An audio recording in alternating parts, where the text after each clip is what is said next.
Good evening, councillors, officers and members of the public. We have a full house today, so welcome to everyone. I'd like to welcome a new member to the committee here tonight, Councillor Scott Brown. Welcome, and obviously welcome returning members.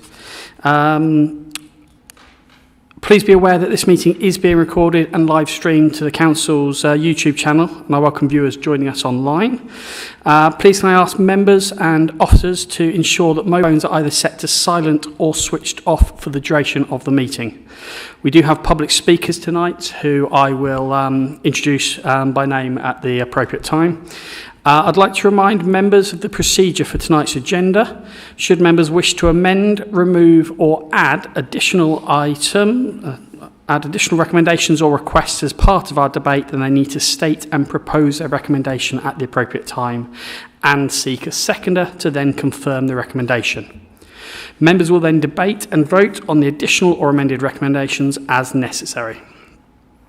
I ask all members to be mindful of this when preparing questions and comments to ensure that each item receives appropriate attention and scrutiny within the available time.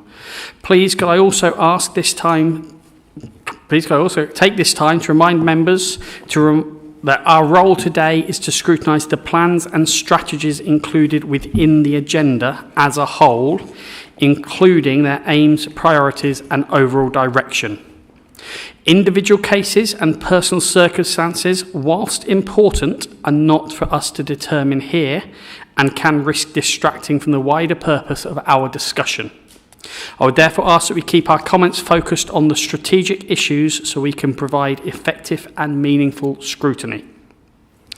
We'll now move to the first item on the agenda, which is apologies for absence. Callum. Thank you, Chair. We've had one apology from Councillor Howes, with Councillor Jessup acting as a substitute tonight. Thank you. Perfect, and thank you, and welcome, Councillor Jessup. We'll move on then to agenda item 2, minutes of the meeting held on the 3rd of March. Could I ask members if you're happy for us to sign off the minutes? Anyone that was present at the meeting can be involved. Have we got a show? Yeah. So proposing seconds, we've got Councillor Gibbs propose and Councillor Baker second. So can I ask for all those in favour that we sign off on the minutes? That's unanimous. Yeah, of everyone. Perfect.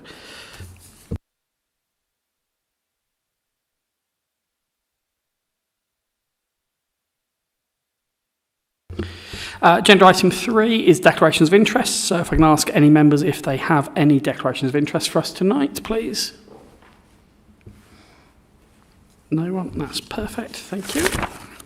So we get cracking with the meat of tonight's meeting. Agenda item 4, the Highways Annual Plan 2026-29 and Highways Contract Extension. We have 2 public speakers, so I'd like to invite Lynn Buckingham to begin with, please, to address the committee. Lynn, you know, as always, we've got 3 minutes to address the committee, and welcome this evening. Thank you very much, and thank you for the opportunity to speak. Chair, I would like to be absolutely clear. The issue here is not whether a plan exists, it does. The issue is whether this plan provides assurance to this committee, to residents and to the government that our highways network is actually improving. Because right now it doesn't. What we have in front of us is a detailed programme of work. It tells us what will be done, but it doesn't tell us whether it will be enough, whether it represents value for money or whether it will improve the condition of our roads over time. There's no baseline position, no quantifiable backlog, no clear trajectory showing improvement year on year. And without these things, we're not managing an asset, we are managing decline. We're also told that this reflects a right first-time approach, but that's not what our residents are experiencing. Councillors across this chamber are dealing with repeated reports of potholes being patched, only for crews to return weeks later to fix the next defect along the same stretch of road. That is not efficient, that is not preventative, and it's certainly not right first time. It is reactive, short-term, and ultimately more expensive. And this matters not just for public confidence, but that will not win us the extra government funding we need. Government funding is increasingly linked to how well councils can demonstrate asset management maturity, not just activity, but outcomes, not just spending, but value. And on that test, this plan falls short, because it doesn't show what condition the network is in today, what condition it will be in tomorrow, or how this investment changes that trajectory. So I want to be clear about the role of this committee. Scrutiny doesn't end when a plan is approved. That is exactly when it begins.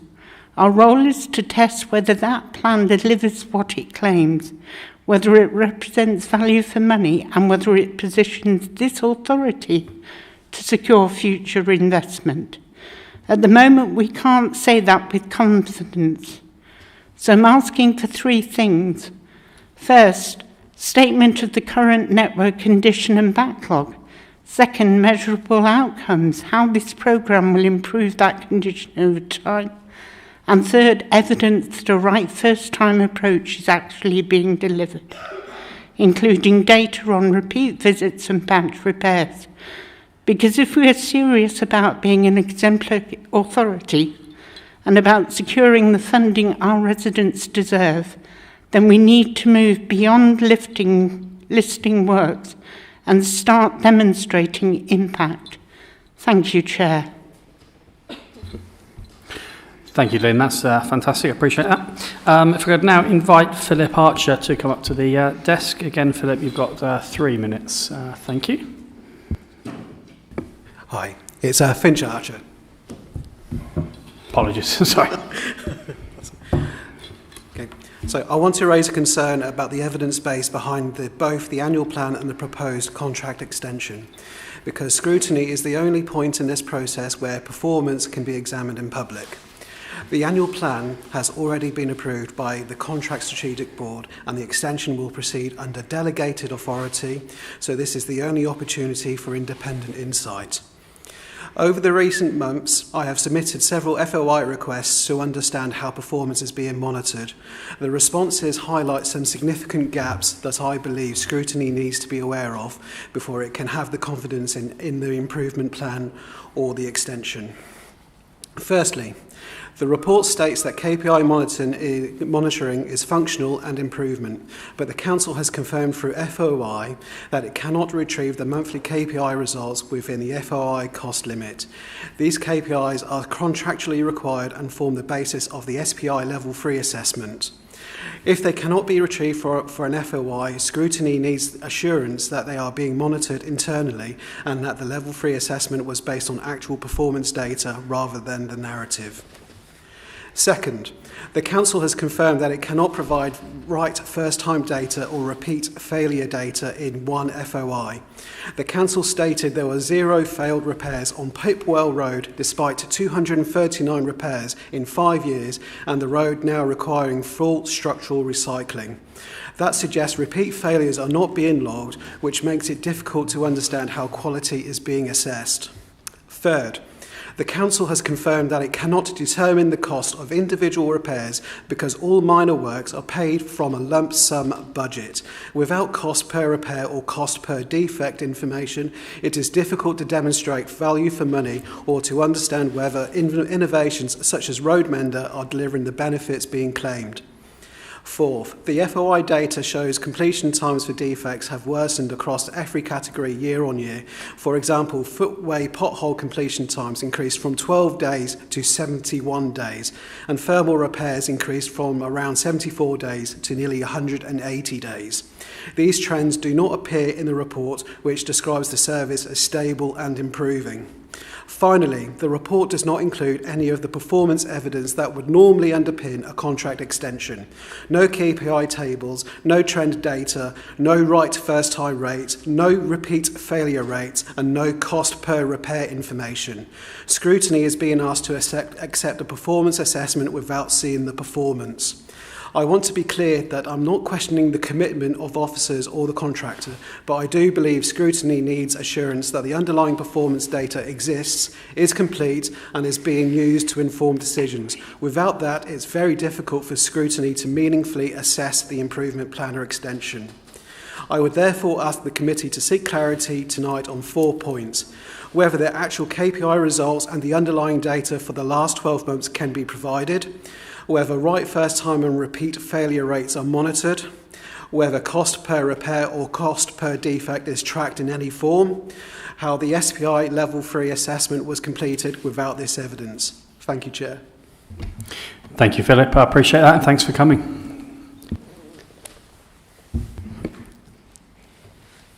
So I would then like to invite Jonathan Pearson, please, to introduce this item for us. Thank you, Jonathan. Thank you, Chair, and good evening, members. So I'll split these down into 2 items, and we'll pick up the annual plan item first. The Highways Annual Plan is our forward programme for the Highway Service, and it sets out the schemes, activities and investment priorities that will be delivered over the next 3 years. It is built directly from our approved Highway Asset Management Strategy and the associated asset management plans, and is centred around a strong emphasis on carriageway maintenance, reflecting our asset management approach and the need to maximise the life of the network. A significant part of this is our continued focus on preventative treatments, particularly surface dressing and micro asphalt, which will provide substantial value for money and will help slow the rate of network deterioration. Alongside the carriageway work, the plan also includes work to maintain other key assets, including drainage, footways, ITS and traffic signal assets, as well as dedicated highway improvement schemes and the annual revenue-funded activities such as grass cutting, winter service and gully cleansing. The plan has already been approved through the Highways Contract Strategic Board, but is brought to scrutiny this evening for transparency, assurance and to provide members with the opportunity to comment. Schemes listed in the annual plan will be published on the Council website after this meeting, but we welcome feedback on the presentation of this plan, its clarity and how members would like to see future iterations evolve. I'm pleased to say that we're joined this evening by Alan Rigby, Kiers General Manager for Northamptonshire, who is here to support the discussions and answer any questions. Thank you, Chair. Thanks for the introduction, Jonathan, and again, thanks for coming tonight here, Alan. We'll open this up. Please bear in mind, as Jonathan just said, we are splitting these first 2 items just slightly so they've got a clearer scrutiny path between. So we're starting specifically here with the annual plan, and then we'll come on to the contract extension shortly. So if we've got any members that have got any comments, questions or concerns that they'd like to raise, please. Okay, Councillor Gibbs, please. Thank you, Chair. Thank you for presenting the report. I think the first thing I want to ask is if we could get an answer to the 4 questions that sorry, I didn't catch your name, that the member of the public put forward. First one was, what is the underlying cost of each repair and defect? Why is there no price for that?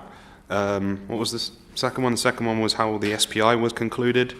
And why are there no KPI tables? I didn't catch the fourth one. You only had 3 minutes and you were speaking very fast. Did you take notes of them? Are you able to come straight back anyway? So those items, those points were relating to the contract extension. Yeah. So whether they will be asked later. Cover that later on. Absolutely. Yeah, that's perfect. Thank you. So, anyone that's got concerns or concerns or questions with the first part, the annual plan.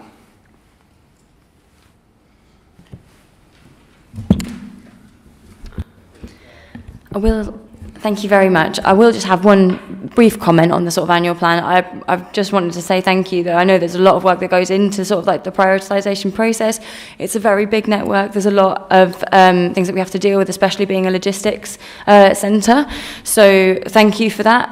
Obviously, we'll get on to how we want to improve things. That's a real, obviously, kind of why we're here, isn't it? But I just kind of wanted to say thank you. Councillor Jessup. Yeah, thank you. Thank you very much for the annual plan. Can you just tell me, in terms of how you involve the town and parish councils, and how they've been involved in the plan, and what their comments have been in terms of the plan? Yeah, I can pick that up. So we work very closely with town and parish councils. We have community liaison officers who meet with them regularly. So we have quite a good understanding of what local priorities are. And that kind of customer information is built into our process for determining what our local priorities are, particularly with schemes that go into our annual plan. So it's part of a number of elements that we build into this. Effectively, it's a delivery plan. I'm just picking up on a comment that was made about the lack of strategy within the annual plan. It's not meant to be a strategic document. It is a delivery document. It falls within our suite of highway asset management documents. Our highway asset management strategy, which has recently been updated and approved by executive, outlines our approach to how we maintain the highway network and what the condition is. Our asset management plans that sit below that talk about specifically how our strategy for maintaining certain assets. So this document is deliberately void of any strategic and condition information. It is a delivery plan and sets out what our budgets are and how we're going to spend that money. Thank you. I've just got one for you. Can you just confirm with the annual plan, how does it demonstrably prioritise preventative maintenance over reactive spend, and how would this help cut costs over the long term? Yeah, so our highway asset management strategy has embedded within it a preventative maintenance approach. So when we are looking at the relative priorities, our divvying up of our capital highways maintenance budget is swayed to give more funding of that overall pot to those types of works. We then obviously prioritise those roads which are in worse condition, and they form part of the annual plan. Perfect, thank you.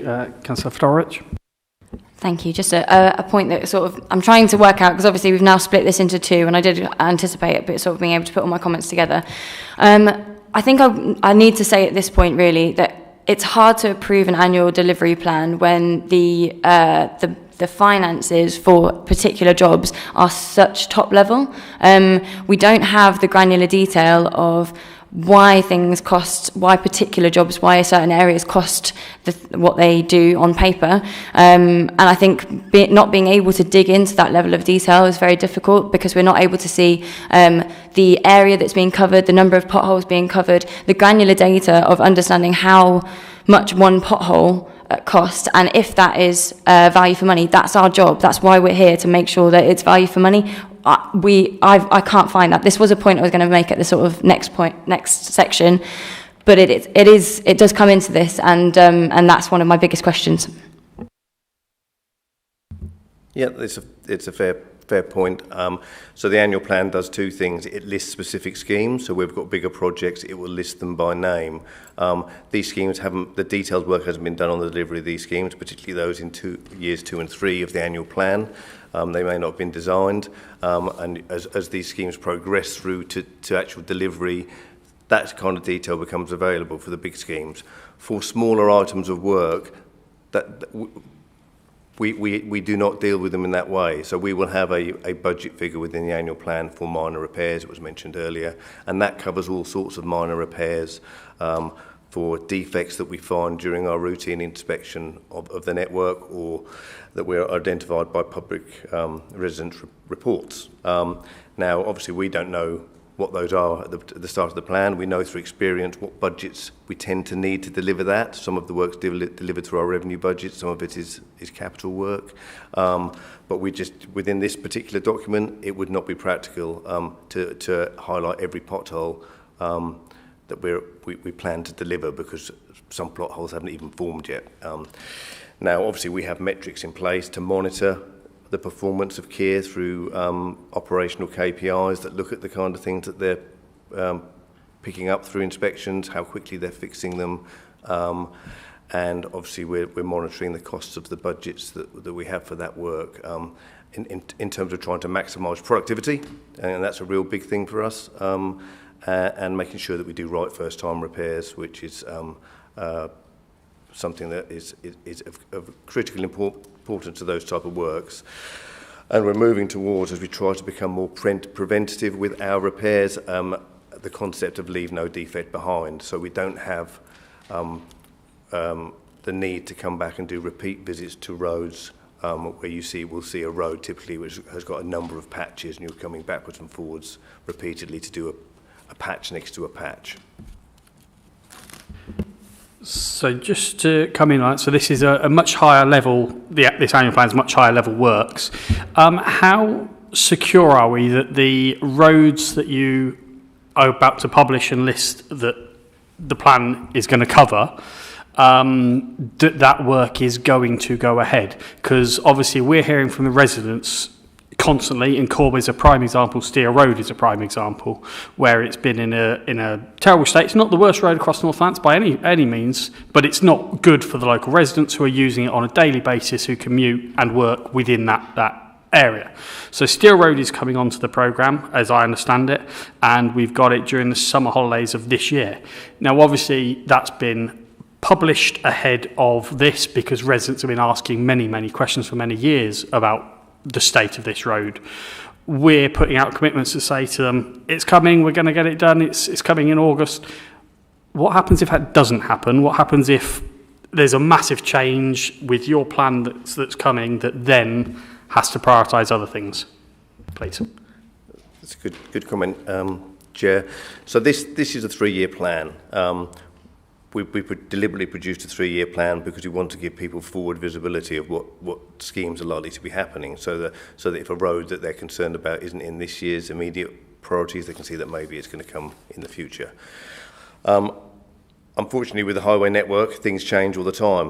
What your priorities are now might not be your priorities in 6 months' time. So this is, by design, a flexible document. It could be subject for changes in year. We produce our first draft in December to allow Kier to mobilise for delivery of schemes that start in April. And we will make changes to it. Steel Road is a classic because within our first iteration of the annual plan, we had Steel Road split into 2 phases, one this year, one next year, and following feedback and reassessment from local members, we've brought that second phase forward to deliver it all at once. We've moved things around. We have the mechanism for approving the annual plan is through the Highways Contract Strategic Board, so any changes that we make between those quarterly meetings are brought to that meeting and approved, and obviously we will consult with members and parish councils if a scheme happens to move forward or backwards within that programme. I appreciate that. Thanks for the answer. No issues whatsoever with bringing things forward. Thank you. Do you got anyone else? Councillor Brown, please. Thank you, Chair. In regards to the plan, I was just wondering whether there is any kind of KPI or measurement to how closely the end of year aligns to that original plan, and looking at the specifics within the plan. Obviously, we've got a list of what you predict the costs may be. Are there KPIs that track where those costs ended up, and are those KPIs reported out to the relevant people within the council so we could interrogate them? So we're monitoring the overall budget throughout the year, and that's something that we do internally. Each scheme is monitored on a scheme-by-scheme basis in terms of the costs that are estimated at the start. A scheme cost can change. Once you design it and you look at all the traffic management you need, the construction type may change, so the cost that you estimate at the start may change, and that can obviously have an impact if it's more or less than you budgeted for, because it will have an impact on what else you can deliver. So we kind of track those things all the way through to the completion. There isn't a KPI specifically for monitoring the costs. Yeah. You say there isn't a KPI to monitor those costs. Is there anything that we could do, get an output of how we're performing against those, the plan and the costs within the plan. Yeah. So there are mechanisms within our contract governance through commercial meetings that we have on a monthly basis where we monitor spend against profile. So these are commercial meetings that we have with Keir's commercial team to monitor spend against all budget heads against delivery. But it isn't a KPI. Councillor Florich, yes, please. Thank you. I also did want to say a nice positive thing about the preventative work. I was going to mention that and just think that it is really good that we've got more focus on the road dressing, because that was something I think we've really struggled with previously. We do need to look at the more preventative stuff, and I'll dig into that more in a bit. But the list of strategic work, so we've actually got this, but what you're also telling me is that we don't know for a fact that it's going to cost the amounts that we've gauged. It might cost more, it might cost less, which is obviously a pressure. If it costs more, we've got a significant financial pressure there as well, which is a bit of a concern because we need to have more detail again. I appreciate what you're saying. We can't dig into every particular pothole, but even having an understanding of the size of the stretch of road, something like that would be helpful. But I think what we need to be really saying is, at the end of these projects being done, what's the KPI, what's the success, what's the, if we're looking at the KPI of the percentage of our roads that are in good position, in good condition, what are they now? And after these pieces of work are completed, where do we expect them to be? What's the trajectory? Because otherwise it's very hard for us to sign off and say that this work is what we need to be doing. It's quite hard for us to actually assess the success. So that's something I think that we could, that would be helpful. I think, yeah, hi there, I'm Alan Rigby. So I think with what we're planning with the preventative treatments on here, I think the whole point of this is around getting the network winter ready, sealed up. I think there is no specific real KPI that we look at or in terms of that. But I think for me personally, if we could look at, and maybe there's something we can develop in collaboration with Jonathan, is looking at where we have carried out this treatment, what are we looking like in terms of the defects present on those roads where we have carried out the treatment in the next coming years, because the idea of this is seal the road, prevent the potholes from forming. If we're not getting those potholes, there's the measure that the treatment was correct and right in that place. Thanks for that, I appreciate it. Just one more from myself at the moment. Completely understand emergency works not from yourselves, from external sources such as gasworks, electrical, sewerage. Emergency is a completely different element. If they need to come in, they need to come in, and they'll deal with that. But what assurance can we be given that when you plan big road works that's going to have traffic management, it's going to affect day-to-day users getting to and from wherever they're going, that we're not going to finish a big job on a big stretch of road and then 2 weeks later the gas come along and say, we want to dig this back up? Are we managing their expectations, saying, look, we've got this road closed at this time, now's the time if you want to come and do it now, taking emergency work separate because anything could happen at any time?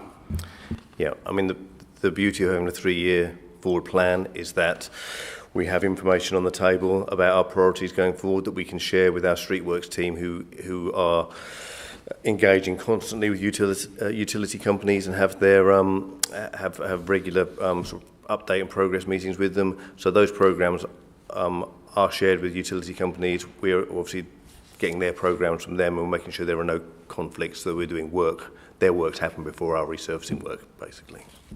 Perfect. Yeah. And then linking into that, how stringent are we going to be if they, other than emergency, they come along 6 months later requesting to dig up a road? Are we going to be saying, well, no, you had the chance here, we've had these discussions, and are we going to refuse them that opportunity? Are we in a position to refuse, or are we just at their whim? We can. So we can. There's a mechanism that we can use which effectively puts a stop on any work happening on a particular road after we've resurfaced, so it protects the network. And if they applied for a permit to try and do some work within the period after we've resurfaced, they wouldn't be allowed, that wouldn't be granted, unless it was an emergency, obviously. That's good. That's really good to hear. Anyone else got any? Councillor Eglin. One of the things which is burning me, so I'm going to have to ask this: how easy is it for you to adapt your long-term plan to fix the issues what have arisen over this winter, so it doesn't happen again? Because I, for one, am one person who doesn't want to see this again. Yeah, I mean, Crystal, I'm sure, backed this up. This winter has been one of the wettest and coldest winters we've had for some time, on the back of a network which has seen underinvestment for a long time. And this isn't the network in Northamptonshire, it's a network nationally.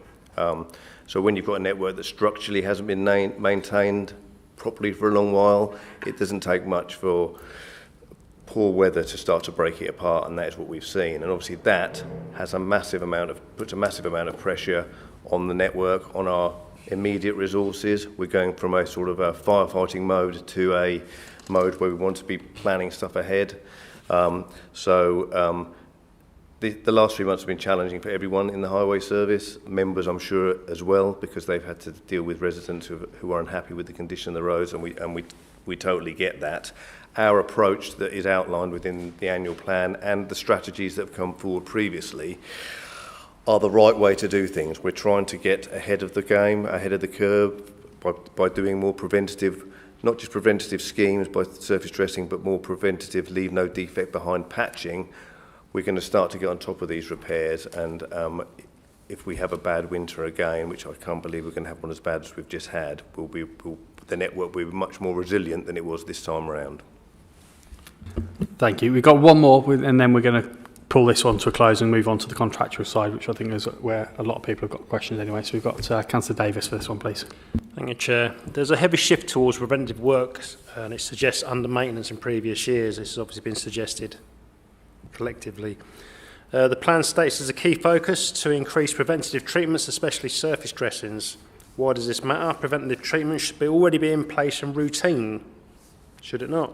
The road should be maintained to an optimal point, and more expensive reactive or structural repairs are now being pushed further down the line. So why is it not always, at the forefront? Why are care not being held to account? So the highway asset management strategy that was first approved last January sets out the council's revised approach to maintain the network, which is based on that preventative strategy. The council did do surface dressing before that, but it was not a major part of the programme. This strategy now embeds that as a major part of the programme. Care will only deliver what we've funded them to deliver in the past, and there just wasn't sufficient funding to do big surface dressing programmes. Since last year, and since we've received longer-term capital spending figures from the DFT, and that last year as a council, we agreed to allocate large chunks of our local transport grant funding to carriageway maintenance. That has allowed us to develop significantly larger surface dressing programmes than we've done before. And our spend this year in 26-27 is the first real year where you're going to see a real big step change in the amount of work we're doing of that type, and that's reflected in the annual plan. I think Alan's got some figures as well that he might be able to share around the actual quantities from last year to this year. Yeah, so just an equivalent. So surface dressing last year was 95,000 square metres. We're looking this year to do 320,000. So you're seeing a significant increase in the size and volume of what we're doing. In terms of surfacing, which is again, obviously the surface dressing is preventative, but your large scale surfacing schemes. Last year was 8,725 square metres. This year we'll be doing over 50,000. So you are seeing a significant increase in the amount that we are going to be doing this year, which is going to do nothing but help, basically. We're going to move on to the contract one, because we've had a bit too much time on this one. So we're going to move on to the contract side, David. So thanks for that. I appreciate that. We'll move on to the contract side.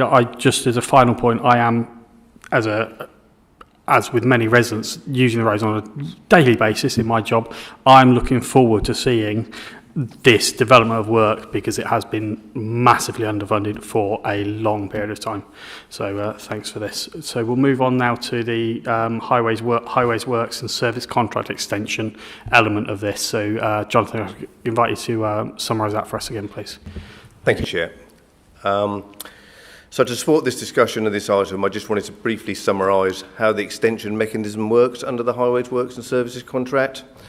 The contract began in September 2022 with a 7-year core term. We're now entering year 5 of the contract. Within that core term, Kier has the opportunity to earn up to 3 years of additional extensions based on achieving the required standards as set out in the Strategic Performance Indicator SPI matrix. These earned extensions are awarded as 3 separate 1-year blocks, each of which is sandwiched within the latter years of the first 7-year term. This structure ensures the contractor is incentivised to maintain strong performance throughout the duration of the contract, while also giving the council flexibility and control over longer-term continuity. In addition to these earned extensions, the council also has the ability to award up to 4 years of discretionary extensions. These can either be applied as one single 4-year block or split into smaller increments, and they are applied at the end of the contract to allow planned or orderly demobilisation if required. The Council has now completed the first Strategic Performance Indicator Level 3 assessment under this performance framework. The assessment confirms that the service provided by Kier is sufficiently stable and performing at a satisfactory level to qualify for the first 1-year earned extension. At the same time, the assessment is clear that improvements are required, particularly around customer service, quality, operational resilience, asset data maturity, and programme management. The purpose of bringing this to scrutiny this evening is not only for transparency, but to invite contribution and feedback on any improvement targets, specifically their ambition, achievability, and focus, and how we best monitor them for the next 12 months. It's important to note that the improvement plan is not a contractual requirement in itself. Instead, it's something that Kier and the Council will develop collaboratively using findings of the SPI Level 3 assessment to shape the improvements we need to see delivered over the next 12 months. The plan will provide us with a structured and transparent way for us to focus on areas where performance needs to be strengthened, and it will be monitored throughout the year through the established contract governance arrangements. Finally, as outlined in the paper, this extension does not require executive decision. It is being progressed under delegated authority. However, as mentioned earlier, scrutiny input is an important part of ensuring transparency and confidence that the improvement plan will derive the right outcomes. The next assessment will determine whether Kier can earn a further 1-year assessment extension, and this is scheduled for April 2027. Thank you, Chair. Thank you. So we'll shoot into Councillor Gibbs and the points with regards to the public speaker to start with, and then we'll start to go round from there, please. Thank you, Chair. I won't do the whole thing again, but the first question the public speaker had was, why do we not have a cost per defect repair? Why do we not have that?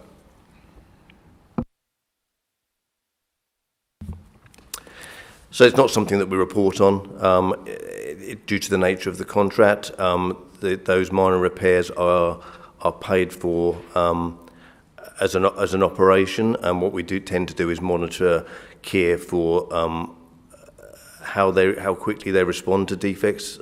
Obviously, we have defects that some need fixing within 2 hours, some that need fixing within 3 months, and we monitor those targets and how they're delivering against those rather than the cost per defect. And what we're trying to do is obviously deliver with the resources we've got as efficiently and productively as possible.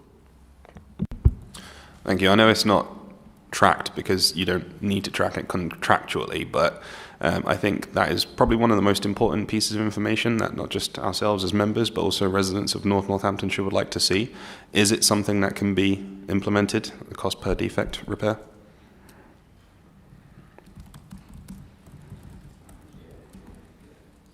We certainly can have a look at it. I think probably without getting into the complexities of the NEC4 contract and how each of those individual defects are sort of financed and pulled together.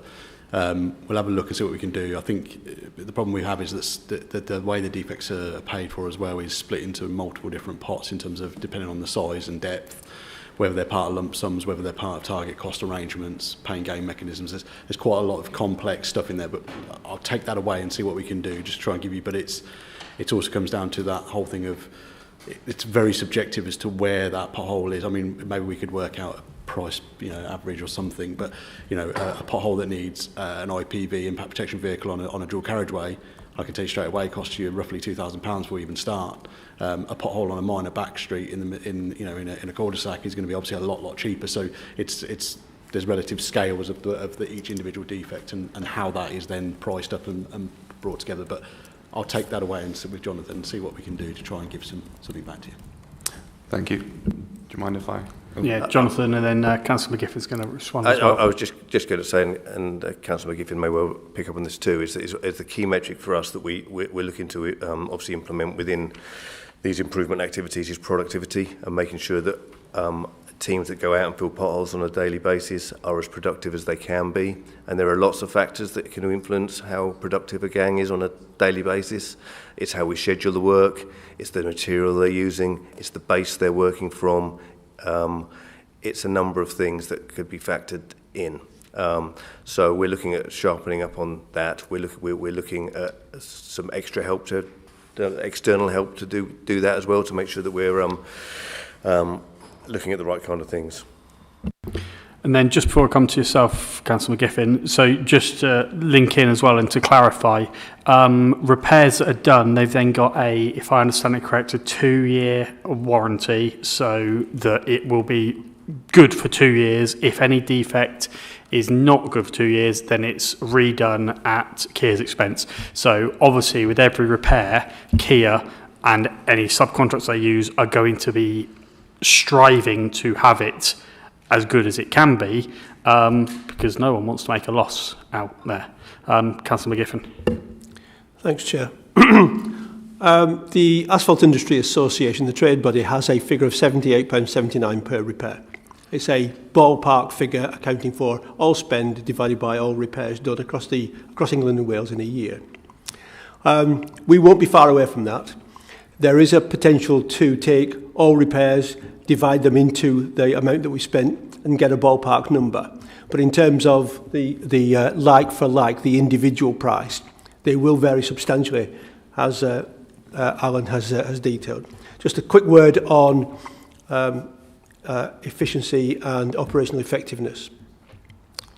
We're looking to introduce a model that allows us to split down each piece of activity into its component work parts. And by that I mean, rather than just say we've done this many potholes and spent this much money, we'll look at how far we've driven, how many people were involved, the nature of the pothole repair, be it road mender, be it traditional pothole repair or other. We'll look at the component pieces of that work where we take the product from the vehicle and measure that in microseconds to arrive at a work unit. We'll measure those work units to determine how efficient and effective an individual or a team really are. That's work in progress. It's just started. It's proper industrial engineering. It's the first for our industry, and we'll report back as that begins to develop. But I will work with Alan and the Kia team to get to a number that says ballpark number will be X pounds per defect or per pothole repair. Thank you. Thank you. If we can go over to Councillor Bacon now then, please. Thank you, Chair. Good evening, everybody, and thank you, Jonathan, Alan and Councillor McGiffin for the information you've just given. And that's great, Councillor McGiffin, in relation to that information. I really appreciate that. But that's the future. What we're being asked to do now is comment on past performance for the purposes of justifying a 1-year extension. And I absolutely agree with the public speakers. I don't know what I'm scrutinising in front of me, quite frankly, because there's zero data that's been provided to evidence a rationale for a 1-year extension. I'm just, quite frankly, looking at a lot of words without anything behind it to back it up. I absolutely agree. Sorry, can I interrupt, just jump in case we're on cross paths? So because they've already earned the extension based on performance. We're not scrutinising that element. What we're here tonight mainly to do is scrutinise the improvements that are going to be coming forward so that we can make sure that we know where we're going forward from this point. Yeah. But it does link in. Yeah, it absolutely links in, Chair. And going back, it's going to come back to what Councillor McGiffin just says there, because we need to understand in terms of that improvement that's going to be made, the evidence that's going to justify whether that improvement ultimately is going to be met, quite frankly. And that's where, if you look at 4.12 of the report, it says that the rationale for the initial 12-month contract extension is that you're going to be required to produce evidence to demonstrate delivery of the improvement plan ahead of the next strategic review. But what evidence is it that's going to be provided that's going to be required of the contractor? Because it doesn't actually say in here what that's going to be. So I think it's really important that we understand what that is, and whatever evidence that is it going to be provided back to us at the point that there's going to be another one-year extension request? So it is absolutely linked in, Chair, because there's no data in there, but there's a suggestion that there is going to be data coming forward that will evidence whether there's going to be improved performance, because there is clearly a need for improved performance. It says that in the papers, and if you look at 2.5 and 2.7, the SPI Level 3 review concludes performance is sufficient and passable. It's hardly a ringing endorsement, is it? Now, we don't have a decision-making role here, but I'm pretty certain what I know my position would be if we did. So that data is really important to understand what it's going to be that's going to be presented to us, and how that's going to look in terms of determining whether there's going to be an improvement in performance. Thank you, Chair. Yeah. Thank you, Councillor Baker. Yeah. So the paper deliberately did not detail all of this scoring assessment that was made as part of the SPI Level 3 review that we carried out. It provides a summary of those findings and picks up the highlights. What was included with the paper was the maturity matrix, so you could see the Level 3 strategic performance headings and themes, and the assessments and the assessment criteria that was made. I take your point about not seeing that detailed. It makes it difficult for you to kind of see things in the way you'd like. I think what we could probably do is take this away and come back to scrutiny maybe in 6 months' time when we've started to work on some of the improvements, and then give some more specific feedback against the criteria that we've got behind the paper, basically, which is quite detailed. Thank you, Chair, and thank you, Jonathan. I'm all for the detail. Quite frankly, I would have as much detail as possible, and then we can decide then what's relevant and what's not for the purposes of scrutiny. Just 2 questions on that front. There is reference to the joint scrutiny working group at the end of the minutes of the last meeting. I think it was going to be a joint scrutiny panel with corporate scrutiny in relation to highways and the Care Highways contract. So is that a working group stroke panel that could consider and review that sort of data? I'm guessing that hasn't been established yet, and perhaps we could have some information in that regard. A second question in relation to the matrix that you've mentioned, the maturity matrix. That was incredibly difficult to read, if I'm honest, but anyway, I appreciate that you've included it. I really had to get my reading glasses on for that one. But there seemed to be a bit of an inconsistency there in relation to what the maturity matrix was saying, and also the strategic performance matrix theme in 4.13 of the papers, and where it indicated in 4.13 that some of the core work and the reactive maintenance performance and resilience are areas for improvement. But when you cross-reference that with the maturity matrix, it says that routine and reactive works hit KPIs and sustain network performance. So there's an inconsistency there, or are you going to tell me that they're 2 different things? Because they don't read as 2 different things. Yeah, sorry, I can pick that up, and hopefully this will explain. So Within the contract, we have the strategic performance indicators, which are used purely for deciding whether we want to allow an extension to the contract. That's their purpose. But on a day-to-day basis, we use the operational KPIs, which are much more granular in their detail. So they will monitor whether Kier are repairing defects on time.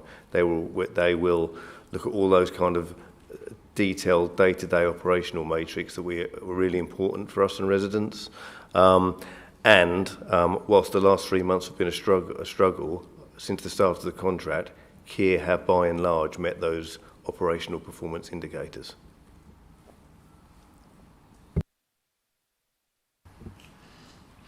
Okay, but do they need improvement, or are they hitting KPIs? Because they say two different things.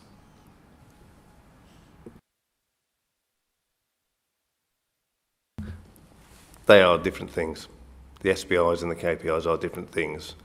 But in making that assessment on the SPIs, we've obviously looked at overall performance around reactive maintenance for that particular issue. Okay, maybe it's me, but when I'm looking at 4.13, it also makes reference to the maturity matrix in Appendix B, and that's where I'm making the cross-reference between the two. So maybe it's something to pick up afterwards, but I'm not entirely convinced, I must admit. Okay, one for myself. We've got in the report, I believe it was reduce repeat highways online reporting tool using the HORT, failures and quality of responses. That's very open. There's a lot of outstanding HORT updates. There's a lot of cases, and I've raised cases personally, where updates just haven't been provided at all, or cases have been closed when work hasn't been done. But it's quite open within this contract extension that you want improvement on it.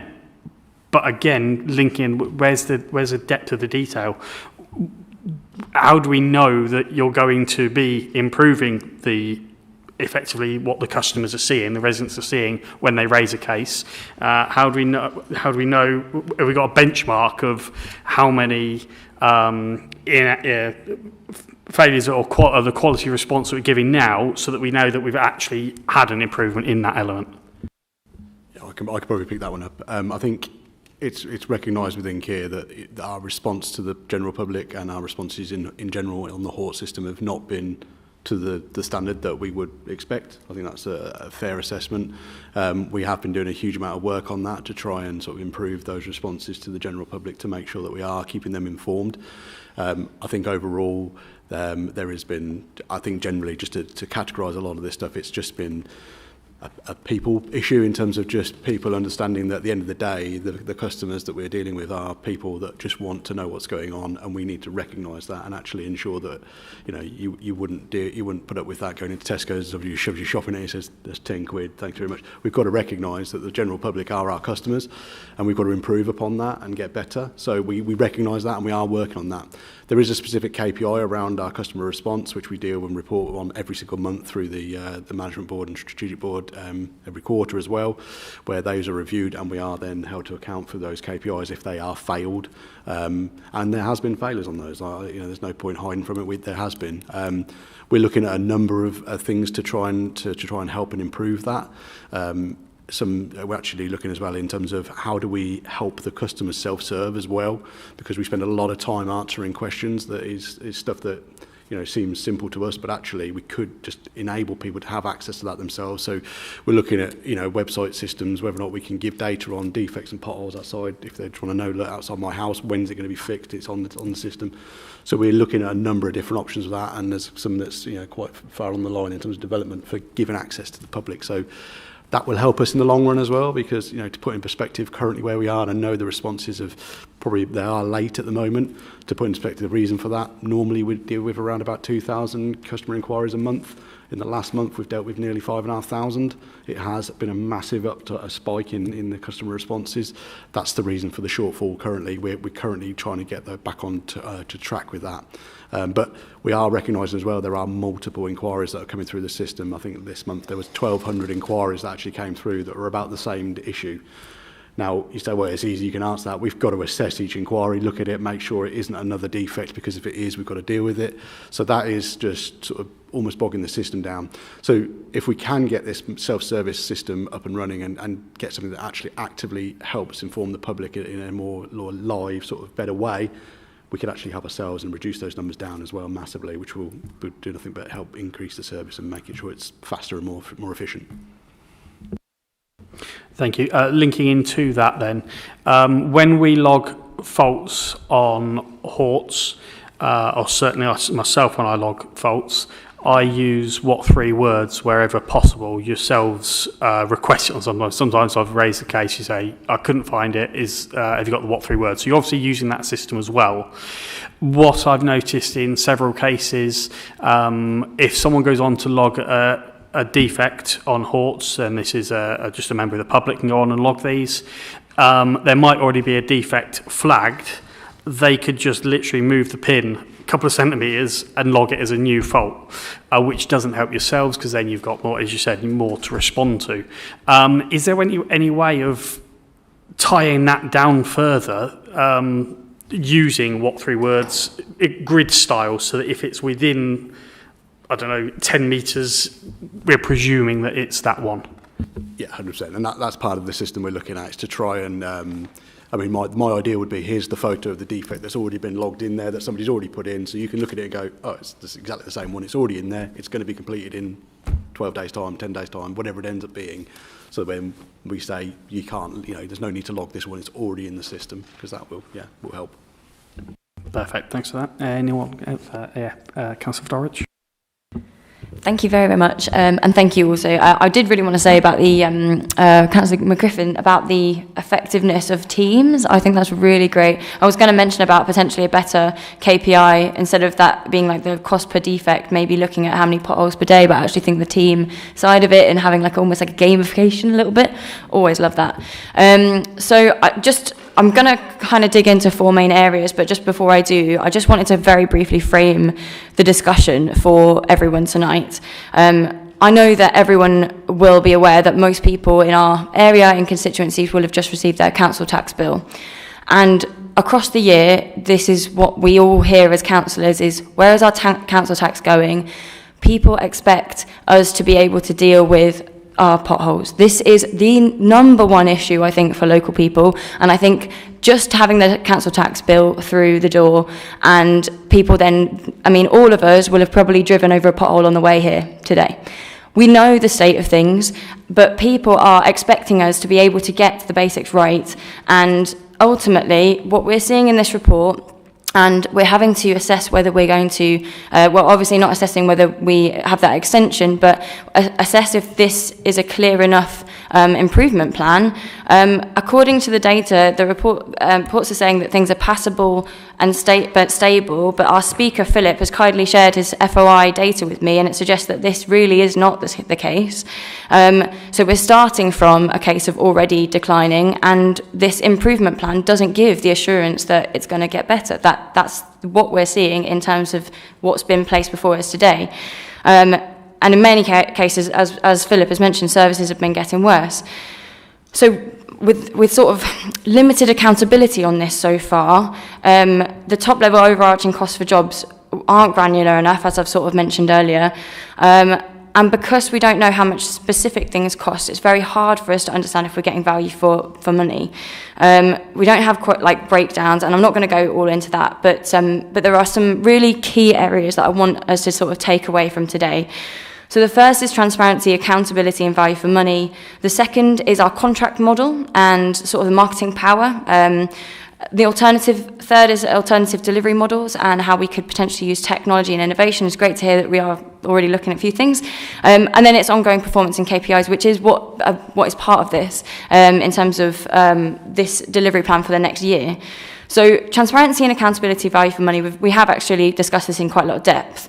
But coming to scrutiny post-decision, even with delegated powers, which I understand, that's a concern for me, because this is one of the biggest topics that local people care about, and this level of oversight isn't good enough, from my perspective.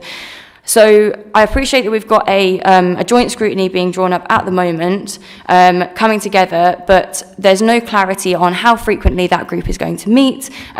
My proposal that I was going to bring forward today was that we need a scrutiny working group. I don't know, once that group meets and has that first initial conversation, I would like to know how often they're going to meet, and I think if they're not going to meet regularly, this needs to come back to the next scrutiny meeting that we have, and I would like to propose that we have a scrutiny working group, or have that, whatever we have, we need to have regular scrutiny on this until we have a handle on it, and especially in this next year. That's a critical point to make sure that this improvement plan is working, but also to dig into the level of detail that we actually need and that we haven't got before us today, because I won't get into all the specifics, but even just, for example, Can I jump gullies, in? Sorry, yeah. Can I jump in? Can you, you're going on a lot. Can you give her a chance to respond to what you said? You can come back in afterwards. Sure. I'll finish that one point about transparency, and then you can kind of come back to that. Specifically, so what I want to see is some sort of regular, ongoing scrutiny, whether that's through this committee, which I've yet to see if that's going to come to fruition, or what that looks like, or if not, then I think we need a scrutiny working group. I also would like to see the group, or I think that group needs parish representatives. This is one of the biggest issues we're facing, and parish councillors also have that excellent knowledge of their local areas, and I think could help a lot on the topic. And my proposal would be that we'd invite one parish councillor from each, and give them a briefing, get them up to speed, get them being part of this solution and ongoing scrutiny. So, thank you. I'll come in if I may. Yeah, Chair. please. Thank you, George. There's quite a lot in there, Councillor Fedorovich. I think the first thing to say is the council, if we start at the top level, the council has a finite budget, as we know, which has just been approved in February.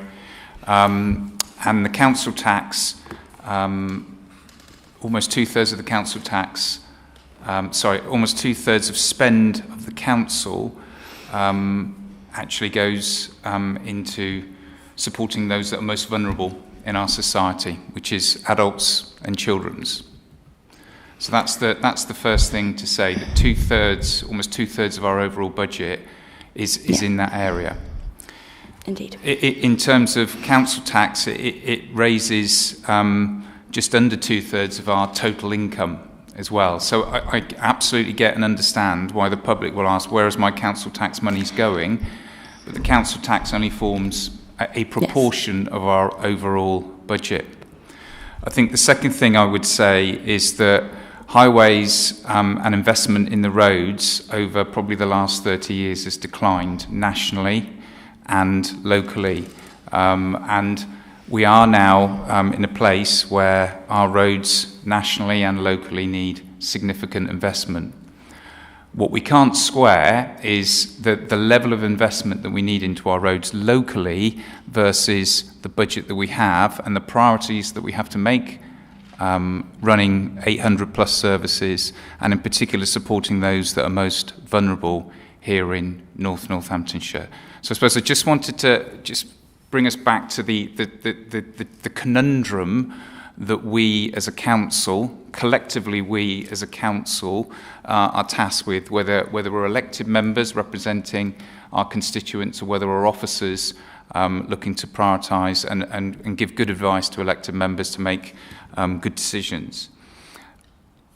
In terms of regular scrutiny, that will be something clearly for this committee to consider. I would suggest it's one for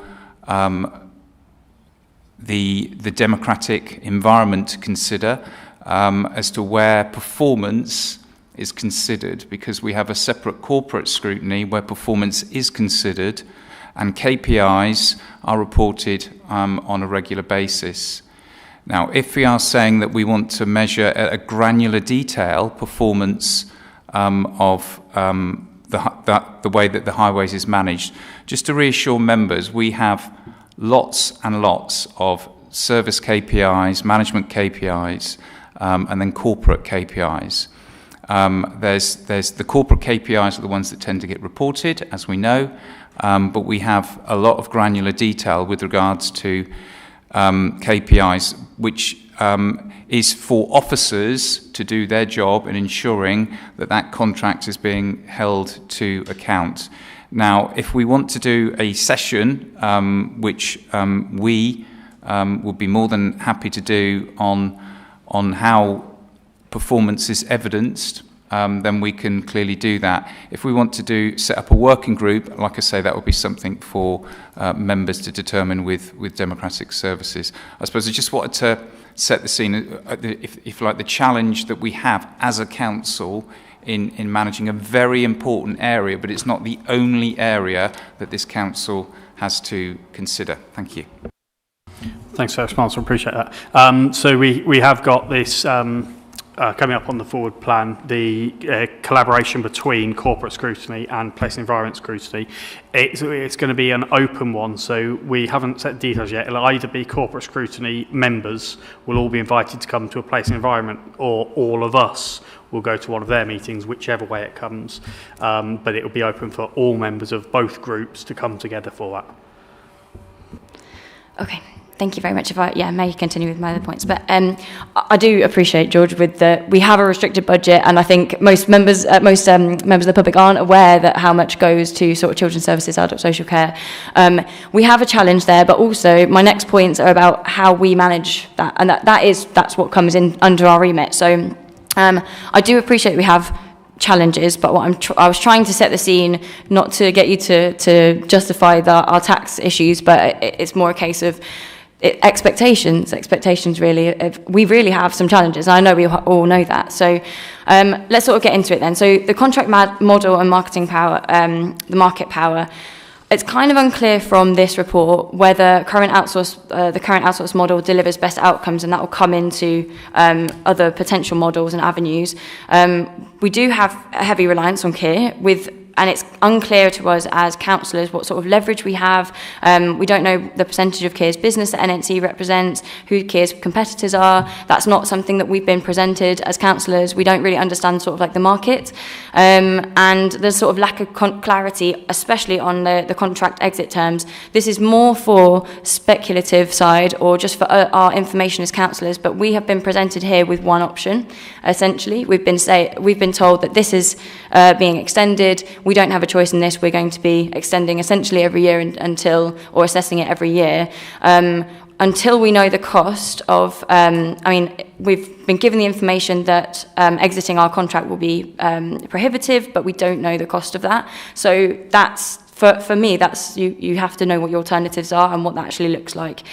We also need to understand the time needed to transition to an alternative model, and I think my next point is going to be, is this model working for us? That is a big question that I want to ask, and I think it's something that we need to consider alongside this next year of improvement, because if we're not seeing improvement, this has to be something that our committee or working group is looking at. For instance, if an in-housing model would be more effective, how much time would that take to get up and running? 100% in-house would obviously mean we weren't taking profit, and all funds spent would be going on the service. So I'm not saying that that's the best model. I've actually done a lot of research into some of the other models across the country and what is working really well for other councils. One in particular was Surrey Council, which I just wanted to give as an example. They actually used to be with Kia, now use Ringway. I don't actually think the contractor is not necessarily the point here, but they actually moved to a different model where it was part in-house, part contract-based. They also, interestingly enough, are championing an AI system with route reports to map potholes automatically with cameras on the front of council vehicles. So they're doing some really exciting stuff, and I think we should be kind of keeping an eye on this.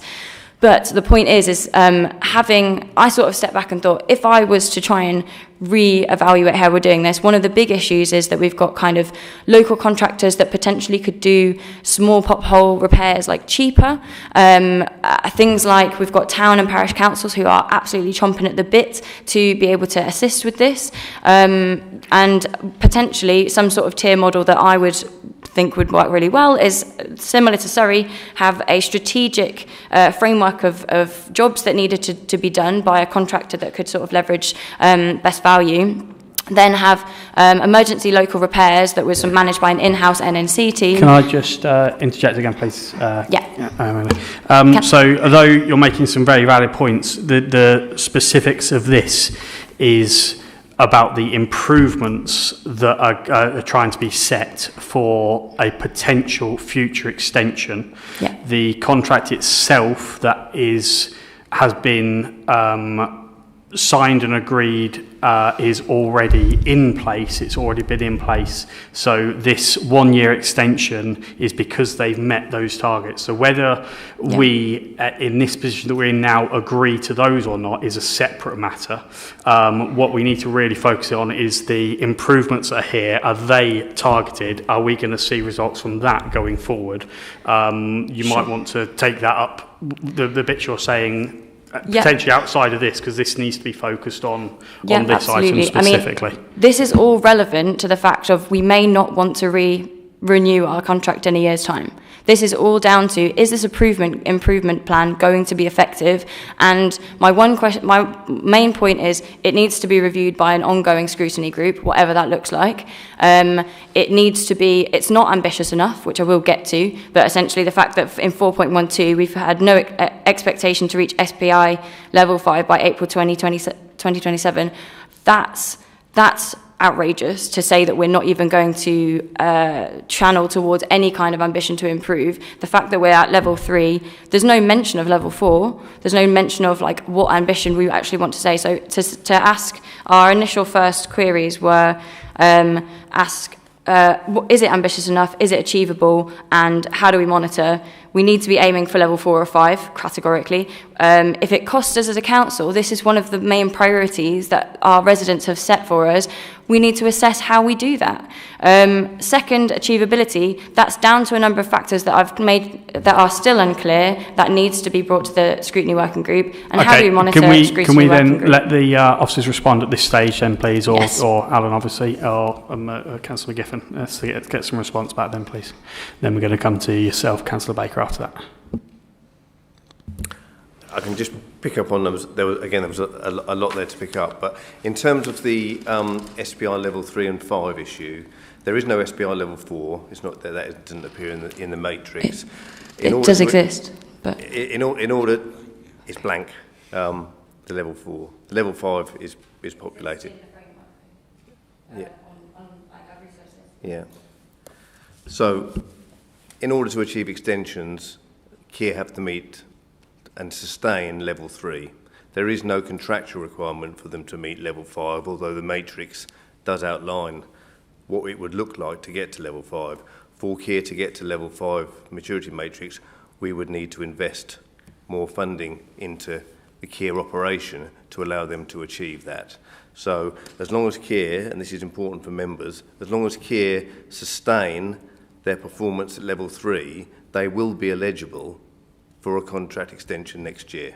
Now what we're saying is, within the paper, that they have met, and Councillor Baker mentioned this, they have met at a passable level that extension.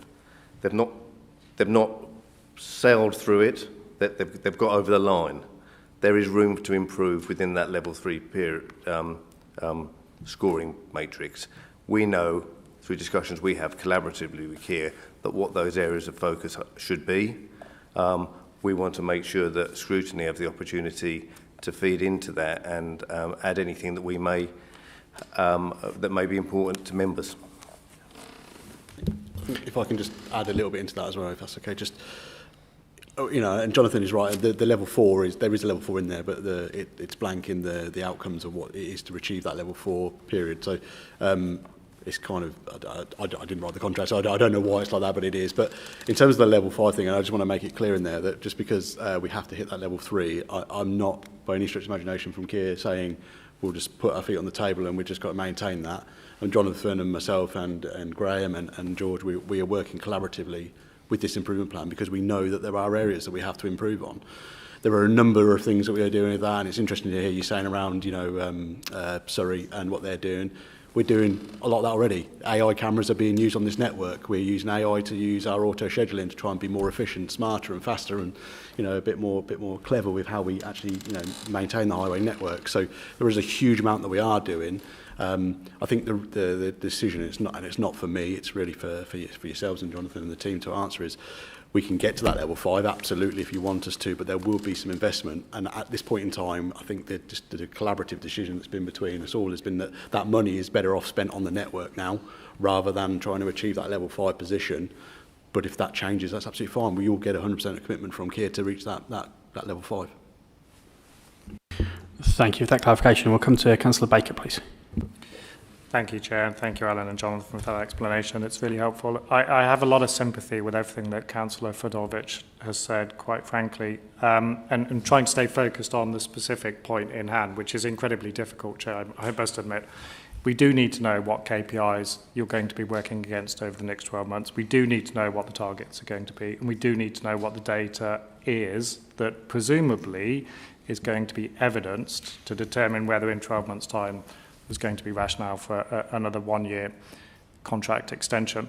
And it does go back to the agreement that we reached at the last meeting, which was a month ago now, where we did agree to have a joint scrutiny panel with Corporate Scrutiny Committee in relation specifically to highways and specifically including the Keir Highways contract.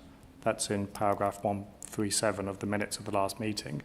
So I think that was agreed on the basis of a bit more than Corporate Scrutiny Committee members coming to a Place and Environment Scrutiny Committee meeting or vice versa to talk about highways. I'd understood that was going to be a set panel made up of members of the two committees where we would be specifically looking at highways.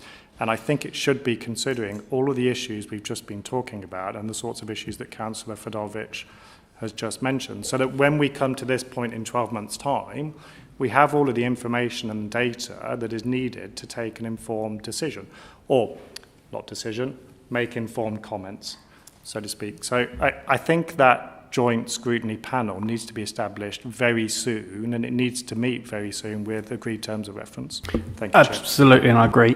We did only agree to that panel at the last Scrutiny Management Board, which only so because this is the final meeting of this current year, that will be in the.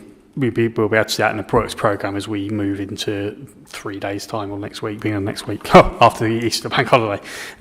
So yeah, but it's a priority. It's being pushed from ourselves, as in the Scrutiny Committee and the Corporate Scrutiny Committee. But that's exactly what we're looking for. One final couple of minutes, so if we've got anyone else quickly that wanted anything, and then if not, we'll come back to Councillor Florridge. Yeah, no, so let's come back to yourself then, please. Thank you. I'm just going to sum up, basically. Really, the main point I want to come away with this, and I just want to put forward a couple of recommendations, if I may. So I'm seeking a seconder for each of these recommendations, but then, obviously, if we could take each one individually to vote on, that would be really helpful. Specifically, I want to recommend to the joint committee that's going to be discussing this, if they can consider if a working group is the most effective way of dealing with this. From my personal opinion and experience, working groups have been very, very effective for digging into the detail of very important topics and coming up with practical solutions and then proposing those. I will be frank, committees, whilst great, can often be too top level, and it doesn't allow for the open, really practical discussions that we need. And I'm not going to actually list some of the things I would have mentioned today, but some of the granular levels of detail, like gullies, all of these things, they need their own time, they need their own space, and we don't have that here. We don't have that in these really key top-level committees. So that's why I'm asking that we should consider that. I appreciate that group is already being set up to discuss this, but I would like to recommend that they discuss the practicality and the effectiveness, and if a working group would be practical. So I can phrase that a bit better, but I was just giving a bit of a background more to it. I'll go through the other bits first. So recommend the group also recommend that the group set up to monitor Keir and our highways contract, to assess the improvement plan in further detail, ensure KPIs are effective, and have regular updates of progress. and also assess the best option for our highways management model going forward. This is something that I think is absolutely key, especially when we're a year away potentially from reviewing this contract again, or maybe 3 years away. This is why I've kind of mentioned all of the things about models today, because I think it's really important that we have a group with the headspace to really consider these points, and we look at the model and work out if we're getting the sort of best value for money, or maybe we could take a couple of things away from Keir and allow you to have more space and to sort of be really effective. So that's one of my really key recommendations today. I would also, as a second recommendation, would like to ask the committee if they would discuss to invite parish councillors to be guests at this joint scrutiny working group, and offer them a briefing so we can create this better co-working approach going forward. And then my third point was to explore the possibility of devolving powers and funding for emergency fixes in the short term to town and parish councils that are interested and have capacity to support with this work. So it's really a case of, are we doing the right things going forward? How are we managing the KPIs properly, and managing this plan going forward? And short term, some other ways to ease the issues that we've got.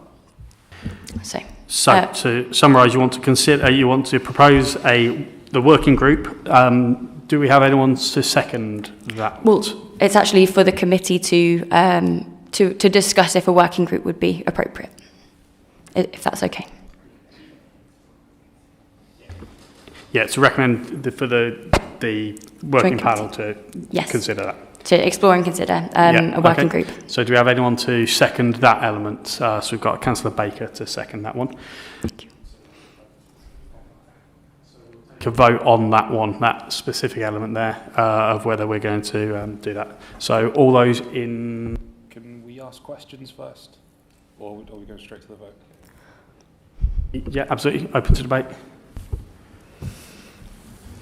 I'm not entirely sure what you're suggesting. I haven't seen the terms of reference yet for the joint place and environment and corporate scrutiny group. So what exactly is it that you're suggesting with this one? Of course. No problem. So what I'm suggesting is that the committee that's been drawn together, this is obviously, at the moment, it's a committee, not a working group. Generally, committees can tend to be a little bit more formal. Working groups are often more informal. There tends to be a bit more practical conversation. And I think a working group would then be an ongoing, much like a task and finish group, like we're aiming to get to something. A working group would meet more frequently and would then be able to also meet offline as well. Committees generally have to meet in person, but there's more flexibility with a working group. It could potentially involve more people, and I found working groups to be much more effective for what we essentially want is to be able to make some genuine recommendations that improve things and actually have some more oversight as councillors. I think a working group would possibly be more effective than that. But if we then can take that to the committee and then discuss in that group and find out if it's the most effective place to do it, or if the committee is sufficient, then that can be decided by that panel. So this would be in addition to the committee? At the moment, we don't know if the committee is going to be meeting as a one-off or an ongoing thing, because we've been told that it might then take the relevant KPIs back to this committee or the corporate scrutiny committee. So because it needs more discussion, I would recommend that we take that forward to the right panel for discussion. So the panel will obviously decide on the way forward. So your suggestion is that we put it to that panel that you want it to be a working group going forward rather than a one-off. Yeah. Does that make that clearer? It does make it clearer, but how can I decide either way when I haven't seen the terms of reference for either of these two groups? Yeah, I don't see it either. Sorry. Until we see the physical the physical body of the group, it's going to include two committees. So until we see that group, we're not going to be able to preempt what we're going to go for. What I'm suggesting is you put it on there as a discussion point. I mean, whether or not, if all of these questions are answered by the time you get to that point, then everyone can agree one way or the other. But what I'm suggesting is that the way that we go forward with this is very, very important, and making sure that we've got clarity of those KPIs and can regularly input and shape them. Sorry, I'm going to jump ahead. So we're not getting anywhere with this. So what we're here for today is for this specific element. So you're raising issues specifically to something that hasn't been decided as of yet. So I don't think it's necessarily relevant to what this is. I see what you're saying, that you want to have that panel that hasn't got a date yet, that are going to, as part of that panel, then discuss the way forward. So you're much better off, in my opinion, bringing that to the panel, which you'll be invited to, you'll be a part of, and raise that as a recommendation to that panel. It's not necessarily relevant here. So it's been proposed, it's been seconded, so I'm happy to carry that to a vote and see where we're at for that. So is there any more discussion on this, or are we happy to take that? So if we go to a vote on this proposal to have the working group, all those in favour, please show of hands. All those against, please.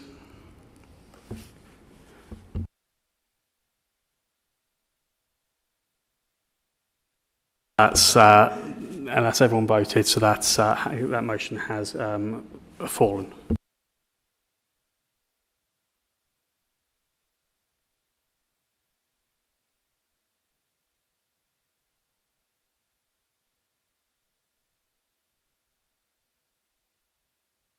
Would it be helpful if I read it out? It was for whichever committee or panel is looking at the highways contract to also assess the best option for our highways management model going forward. Thanks.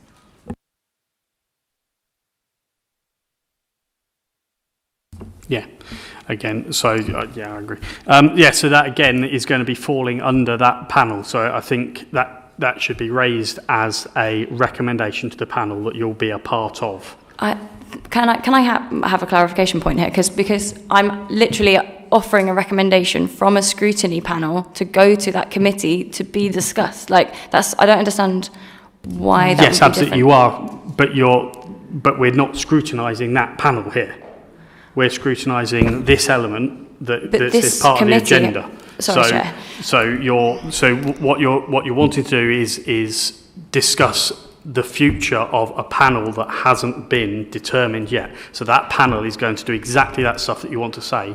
That's the place to raise that as a recommendation when you attend that first panel. So the panel isn't set yet, it is coming. Everyone here is going to be invited to it, everyone in the corporate scrutiny is going to be invited to it. That is where that can be discussed.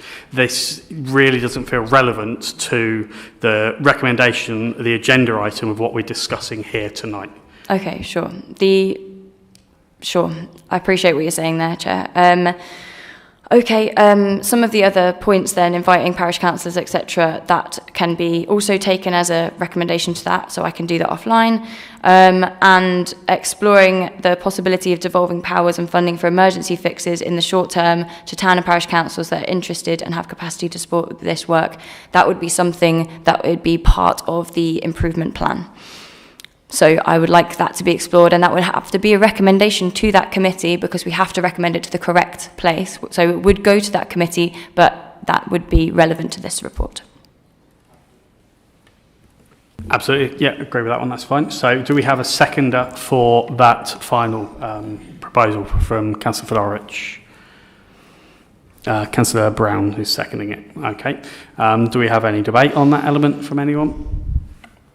Sorry, could you just repeat the wording of the recommendation again, please? Yes, please. Do you want me to do that? Happy to. Sure. So it's for the group to explore the possibility of devolving powers and funding for emergency fixes in the short term to town and parish councils that are interested and have capacity to support with this work.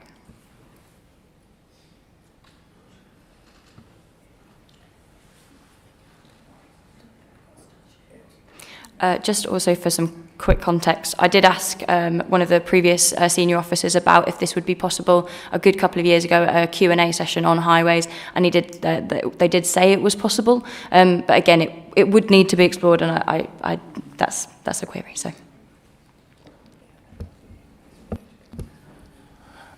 Thank you, Chair. So, more than happy to take that away. I am aware that you corresponded with officers, Councillor Fedorovich.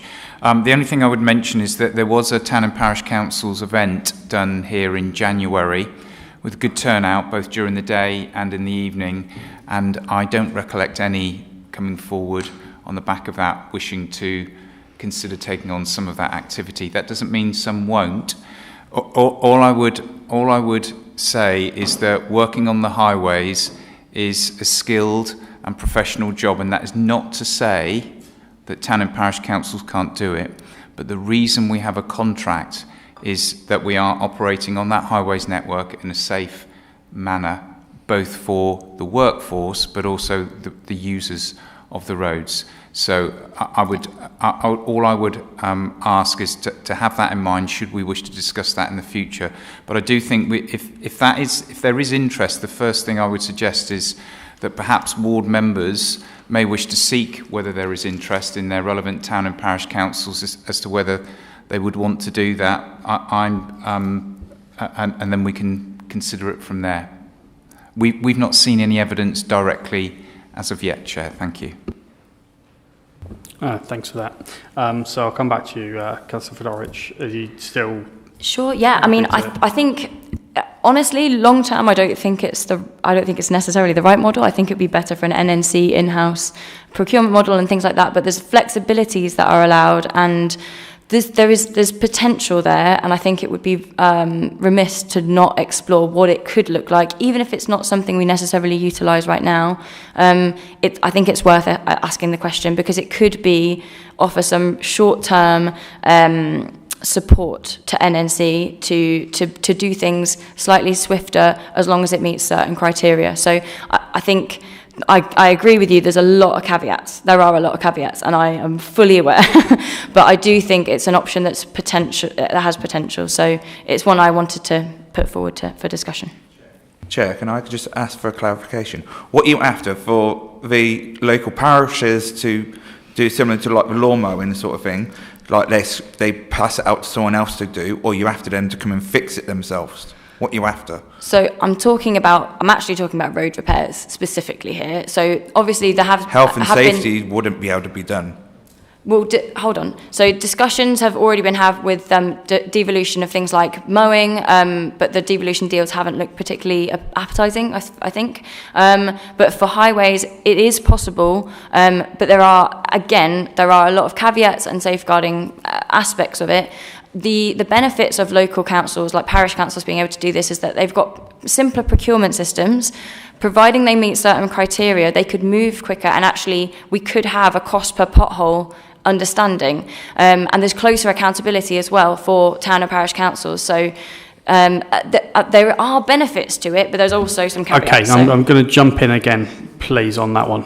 Councillor Brown, do you want to come in quickly, because you seconded this, did you? Yeah, I just think it's important to clarify what the recommendation is here. It's not to make a decision on how any future model looks, whether we'll be allowing town and parish councils to take on this kind of work. I mean, I've seconded the motion, but the recommendation, but instinctively, I don't think that it will be worthwhile, to be honest with you. Do I think it's worth a discussion? Yeah, I do. That's why I seconded it. And I would hope members would also feel that there is something to be gained in at least us having the time and space to have these kind of discussions rather than just dismissing them outright. That's what we're recommending here is a discussion, in essence, rather than any decision.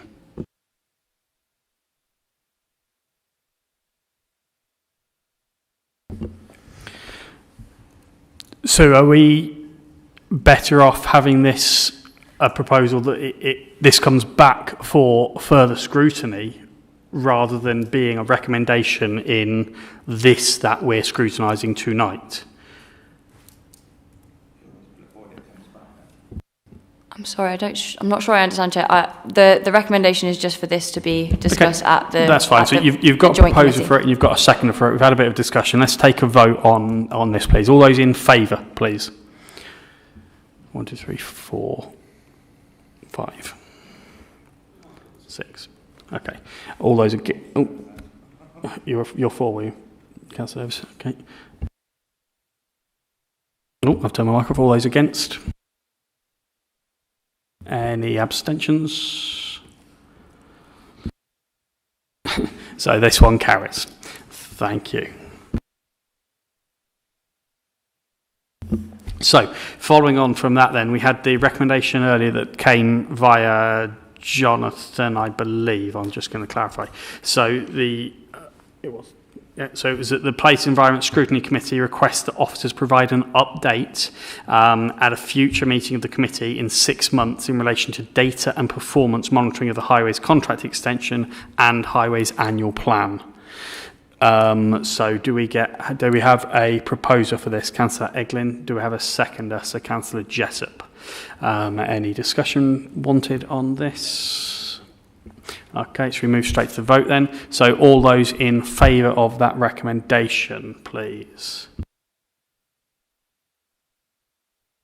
So we've got 7-4. Any against? And any abstentions?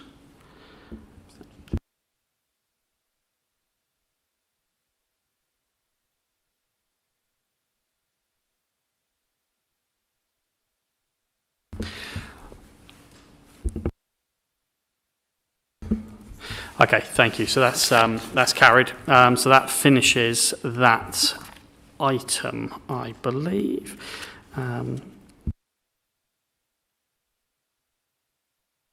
Okay, so that's quite a long one we've had there. So apologies for those waiting for the later items. Thank you kindly tonight for Alan, Jonathan, George and Councillor McGiffin for coming and attending and being present. Thank you very much. If you want to vacate at this point, please feel free and we can move on to our next agenda item.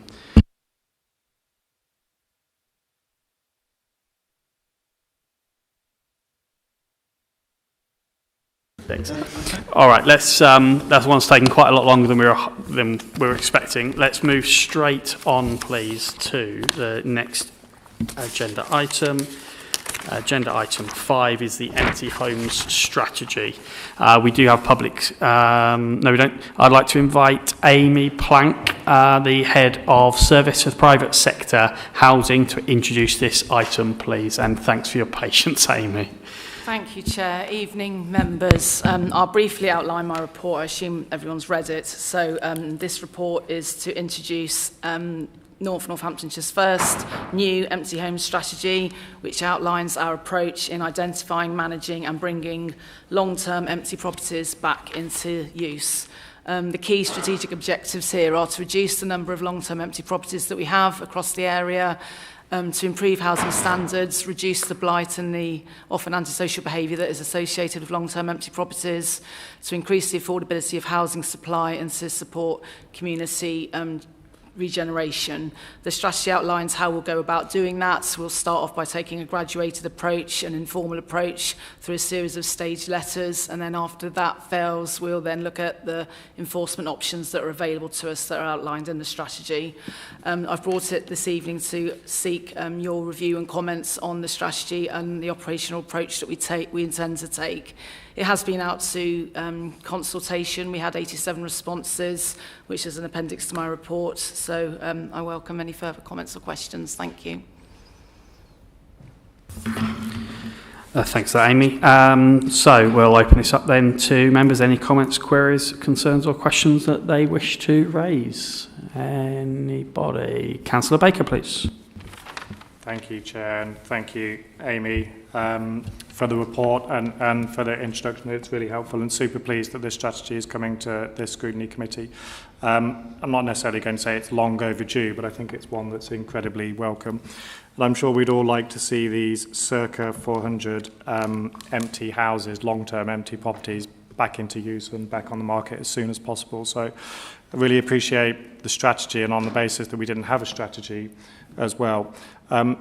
That all said, when I read the strategy, and I thought that's great and it all sounds brilliant, but I didn't actually see anything in there that seemed to be new, certainly from an enforcement perspective, in relation to what can we do that we shouldn't already be doing, if you don't mind me saying, because in relation to enforcement, and once you get to the stage of enforcement, and obviously there's an informal process before then, you're using powers that you already have, and you can and perhaps even should be using to an extent. I was reading the, I think it's the equality screening assessment that's on page 73 of the papers in Appendix C, and noted that you obtained an accurate list in early 2024 of all of the long-term empty properties in Northamptonshire, and there's around 400 of them. And then those 400 have now been inspected by officers, and they've been scored against a risk matrix.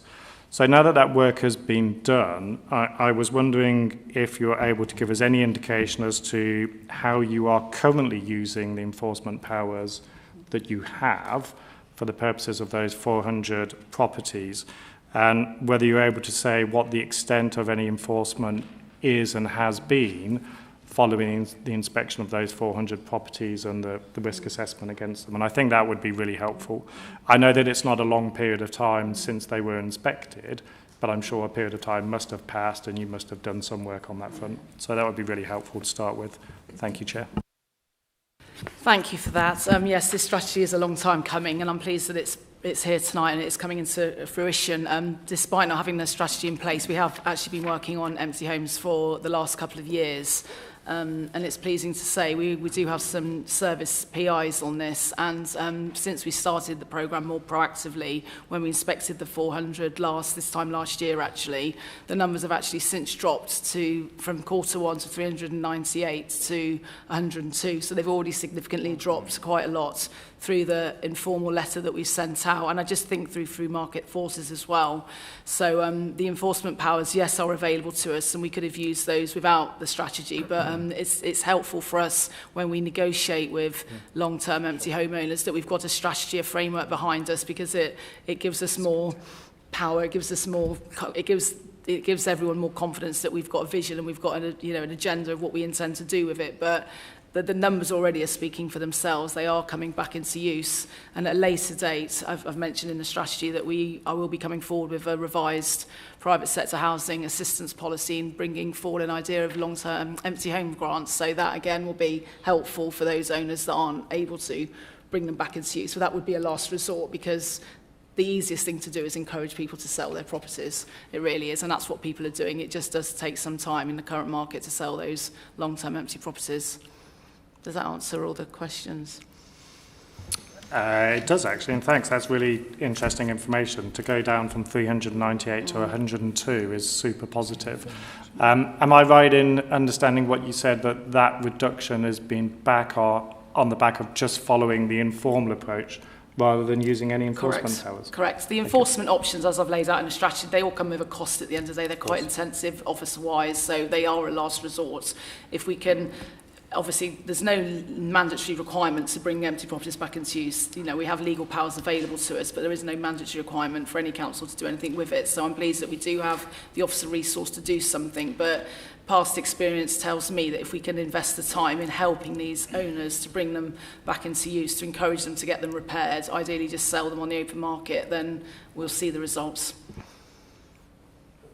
Thanks. Anyone else wants to come in? Councillor Jessup, please. Thank you, Amy. Yes, I would absolutely agree with Councillor Baker that this is super to see this strategy here today. Wanted to just pick up on the council tax and the premiums in there. I mean, given the fact that, we have the financial crisis that we're in, and, we've got a potential storm with what's happening with fuel, etc. Do you think really we should be not looking at using sort of council tax second home premiums and increasing the sort of council tax above 100%? Because I'm just thinking, you've already got those powers. You're already using the empty dwelling management orders and the CPOs as a potential lever. And obviously, you've if you've managed to get the figures down to just over 100, then something's working right, rather than having to rely on an additional tax rise, basically. So it's just whether or not you really need that there, and we can do it without actually increasing taxes in a time when people are in crisis financially. Thank you. Obviously, it was a separate decision that was made about the increases to council tax. That wasn't obviously a proposal that I brought forward, and it shows that it has acted as a bit of a deterrent. I think by increasing the council tax, people, empty homeowners do want to bring them back into use. But it was a separate report that was brought forward to make those recommendations. Was there anything extra you wanted to say on that, Councillor Harrison? No, just to reiterate, really, the empty homes premium is supposed to be used. I think I described it at council as a stick. It very much is a deterrent, and as Amy says, it appears to be working already. I think owners of empty properties are moving at a pace to try and do something with them to avoid the tax. So that is the purpose of the tax, and it is working. Thank you. I suppose, really, on the back of that, is that something that this strategy could it be reviewed as part of the strategy? So those decisions, I know they were outside of this strategy, but they were made at a different council meeting. But I'm just wondering if there's scope to keep that under review going forward. I think there's always scope to keep our strategic policies under review. I think it would be foolish of us not to. So yes, let's see where we are and keep it under review, as you say. Thank you. Councillor Livermore. Thank you, Chair. Thank you for that, Amy. Yeah, very quickly, you mentioned it in your opening part, that of the 87 respondents to well, I looked into the numbers. 2 of those were actual homeowners. So you think 2 out of 400 is less than 1%, 0.005 if we want to be specific. So what can we do as councillors, and also what can you do as the council to encourage more actual empty homeowners to take part in these, to understand from their point of view why they're long-term empty homes?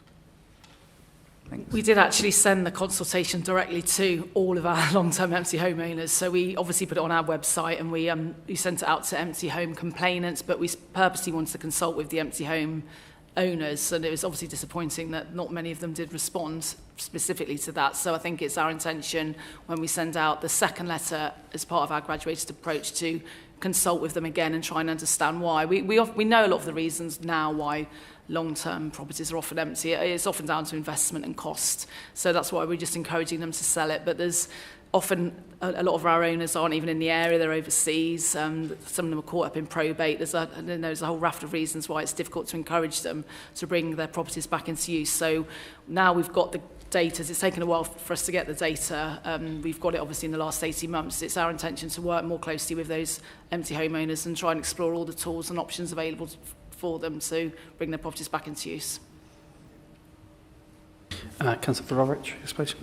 Thank you very much. And thank you, Amy, for this. It's been really, really great. And I want to echo some of our fellow councillors just saying sincere thank yous for this policy. So great to see. And I just think it shows that we're striving to be more proactive as a council using these powers. It's really, really great. So you've actually kind of had to reshape my first question because given the successes of your activities so far, targets and ambition may need to be reviewed. Obviously, this is the policy and not necessarily things like targets, but I think it's probably more of a thing to take away. You may not have an answer for this, but from here, I kind of want to think about what percentage of empty homes are we actually aiming to bring back into use each year, if we've got an aim for that. It'd be interesting if you already thought about it. If not, then I know it's quite early days. But also, how is this strategy going to be used to help reduce homelessness and housing pressure in real terms? And then my third question is kind of off the back of that as well. I guess this is definitely a question to take away. Is this approach ambitious enough given the scale of the housing crisis? And I think that's just something to bear with us. And I think also it brings on to a separate spin-off question, which is obviously the strategy is not aimed at commercial properties, but it is something I would really love if the housing team could potentially take to the assets team to see what other enforcement powers we could utilise, because it is more difficult with commercial, but I do appreciate that. But if we've already had some amazing success here just with the letter, so I don't know if there's more that we could do there. So just more about homelessness and housing, and yeah, if what targets you're thinking. Thank you. So we don't have targets per se in terms of how many we will bring back into use each year, because it's just too difficult, to be honest. The main target is we'll carry out at least 50 inspections a year, which we exceed. So the two other PIs that we have are how many have we got and how many are being brought back into use, and we report on that and collect data on that on a quarterly basis. And as I explained earlier, the numbers are already going in the right direction, which is great to see. But I will look at and review the PIs going forward. The comments around homelessness, yes, I am working with Yvonne Coleman-Thomas in terms of how we can look at offering out something to those on our housing register and obviously our homeless community. What can we do with these empty properties to help them? So is there an opportunity to ask these landlords whether they'd be considering leasing their properties to us longer term? We are looking at longer term leasing plans as well. So that's that.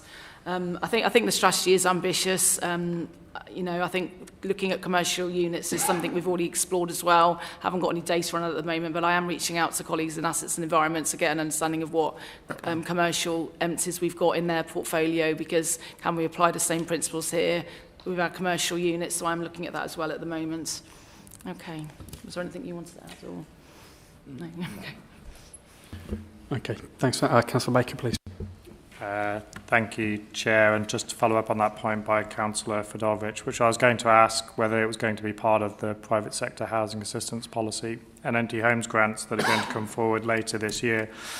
Because a resident had told me recently when I was talking to her actually about this empty home strategy that she had only been able to get on the housing market, albeit back in the 1990s, through a grant scheme for people on low incomes to be able to purchase a neglected long-term property in her town, and that was a grant scheme that was done through the Borough Council of Wellingborough at the time. So following up on that similar point that Councillor Fedorowicz made, I would at least ask if that type of approach where the council takes on a long-term empty property following any approach with regards to enforcement powers could be considered in respect of people on low incomes. I think that would be at least something to explore as part of any policy that's coming forward later on this year. A second point, I do agree with one of the consultation responses in relation to setting a time frame for following informal action before you then get to the enforcement procedures. So if you don't have a time frame in relation to the informal action that you take at the moment, I think having a time frame would be quite helpful. Thank you, Chair. Yeah, I take on board your first comment. It's something we'll certainly explore with that, absolutely. In terms of the timeframes, we do have loose timeframes in place already. I think we plan to send out the letters 4 to 5. The first letters have gone out. The second letters are hopefully going out by the end of May. The third letters will go out in the autumn, and then we'll see what number of hardcore empty properties we've got left, and then look at all the enforcement options, and then make a decision on a case-by-case basis then what we'll do with them, because obviously any enforcement action we'll take will require a separate report because it will carry a cost. So we'll have to come forward asking for money to take those forward. Is that okay? Thank you. Anyone else with any comments?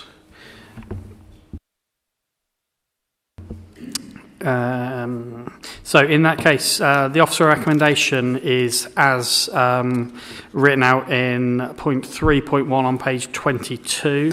As long as we've got no further recommendations from anyone, which we didn't in the discussion, that's good.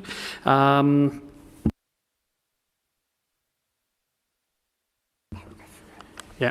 So I'd like to thank members and officers for contributions during the debate. I confirm that members of the Place Environment Scrutiny Committee have noted and considered the contents of the report and relevant appendices and have raised comments for feedback as well as any concerns to officers as part of the scrutiny procedure. So we shall now move forward with the agenda. I'd like to thank you all three of you for attending tonight. Sorry it took so long. It took so long to get to yourselves, but please feel free if you want to vacate at this stage before we move on to the next one. We are going to take a short break, so apologies to yourselves, Kerry and Greg. We're going to take a 5-minute pause at this point before we come to the final item. Thank you.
Okay, thank you very much, everybody.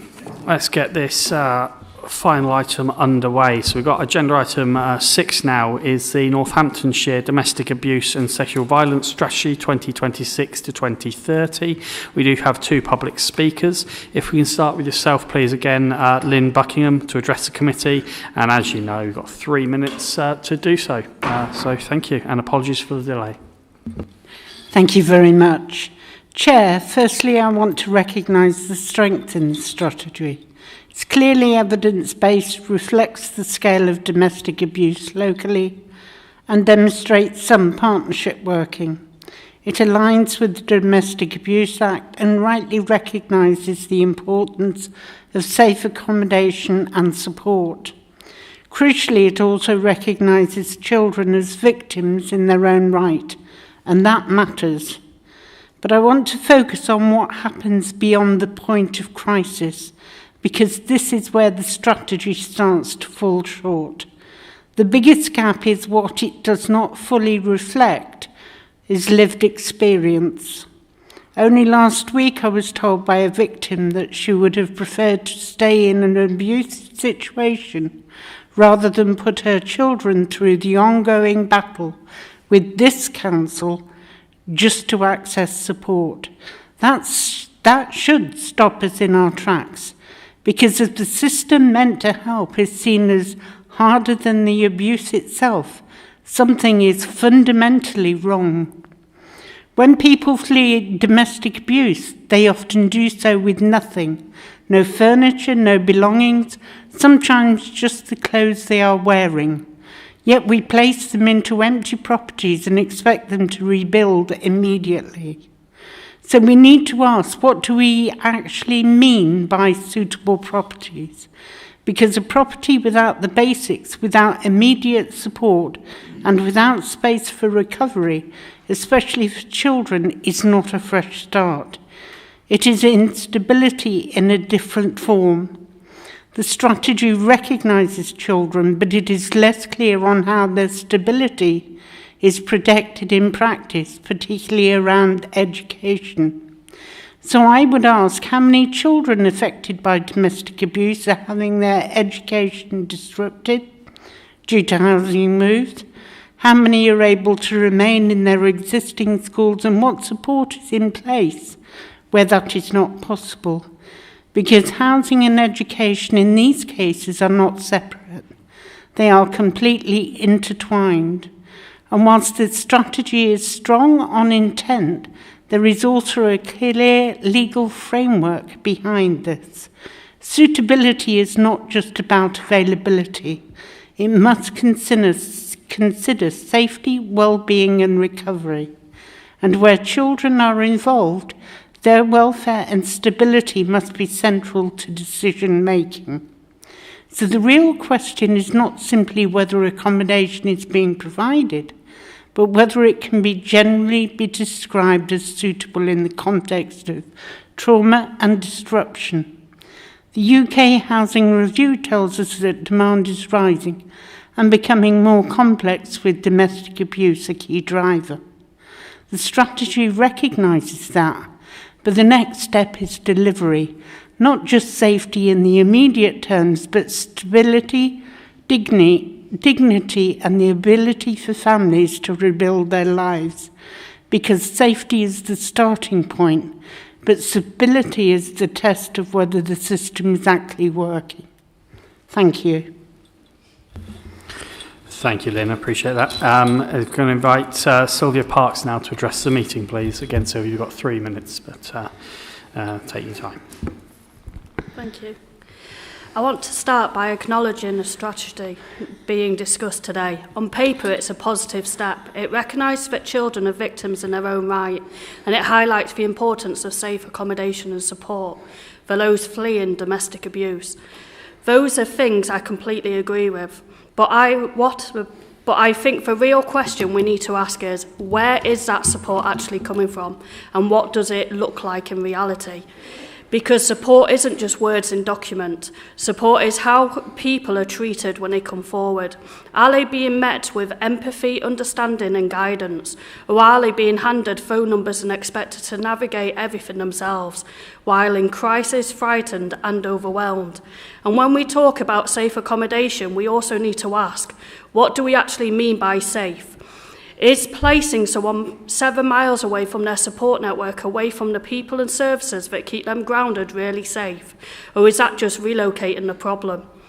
Is placing someone in a block of flats with shared entry points truly appropriate for someone who is already on high alert, living with fear and dealing with a trauma from abuse? Because for someone who has experienced domestic abuse, safety is not just about a roof over your head. It's about feeling secure, feeling supported, and not being placed in environments that heighten fear and anxiety. I want to ask a simple question. If leaving abuse is supposed to make someone safer, why are so many people feeling worse off after they've left?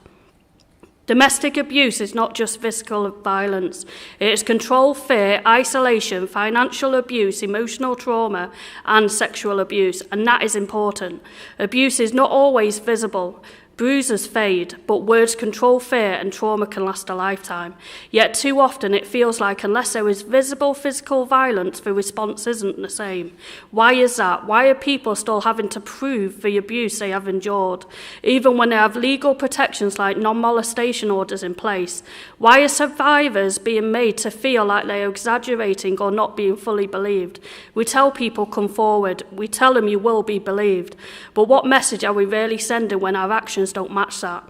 I've spent the last few years helping people locally, and I can honestly say this isn't a one-off situation. There is a pattern.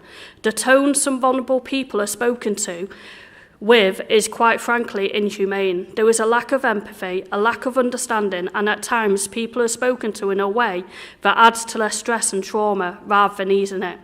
These are people who are already frightened, anxious, unsure about their future, and instead of feeling supported, they are being made to feel like they're the problem. I'm currently supporting a woman who's fled domestic abuse with her young child. What she has experienced since leaving is deeply concerning. She has had to repeat her story multiple times, relive the traumatic experiences, navigate complex systems on her own, all while dealing with panic attacks, anxiety, and the impact on her child. She's been placed away from her support network for very people who keep her safe. And this is something I really want to stress. When you remove someone from their support network, you are removing their safety net. Children are being moved, sometimes multiple times, taken away from their nursery, schools and routines. Places they have come to feel safe, and we are expecting them to just adapt, but they're not just moving house, they are carrying trauma too. What I am seeing time and time again is people who showed incredible strength to leave abuse now being left to deal with everything themselves, all while trying to hold themselves together. These are people who never planned to be where they are right now. I do want to acknowledge something. I understand that councils are under significant financial pressure right now, but this is not the place to try and save money, because when you don't get this right, the cost doesn't disappear, it just shows up somewhere else. In mental health services, in social care, in long-term support needs, and more importantly, in the lives of the people affected. And yet the system is making people feel like that it's harder now than when they first left. And that is the part we really need to think about, because if someone reaches a point where they feel it would have been easier to stay in an abusive situation, then we have to ask ourselves, what are we doing wrong? If we truly want people to come forward, and support cannot stop at the point they leave, because right now for some of the system meant to help them recover is adding to their trauma, and until that changes, we're not just failing survivors, we're discouraging the next person from ever coming forward. Thank you. Thank you, Lynn and Sylvia. I did let both of you go over the 3 minutes. I just feel this is such an emotive topic that when someone is prepared to come and speak like you two have, I can only show my gratitude for you. There are so many people that are suffering through this, so I really do appreciate it. We'll now open it up then to Kerry Pennell, the Assistant Director of Communities and Leisure, to introduce the item, please. Thank you, Kerry.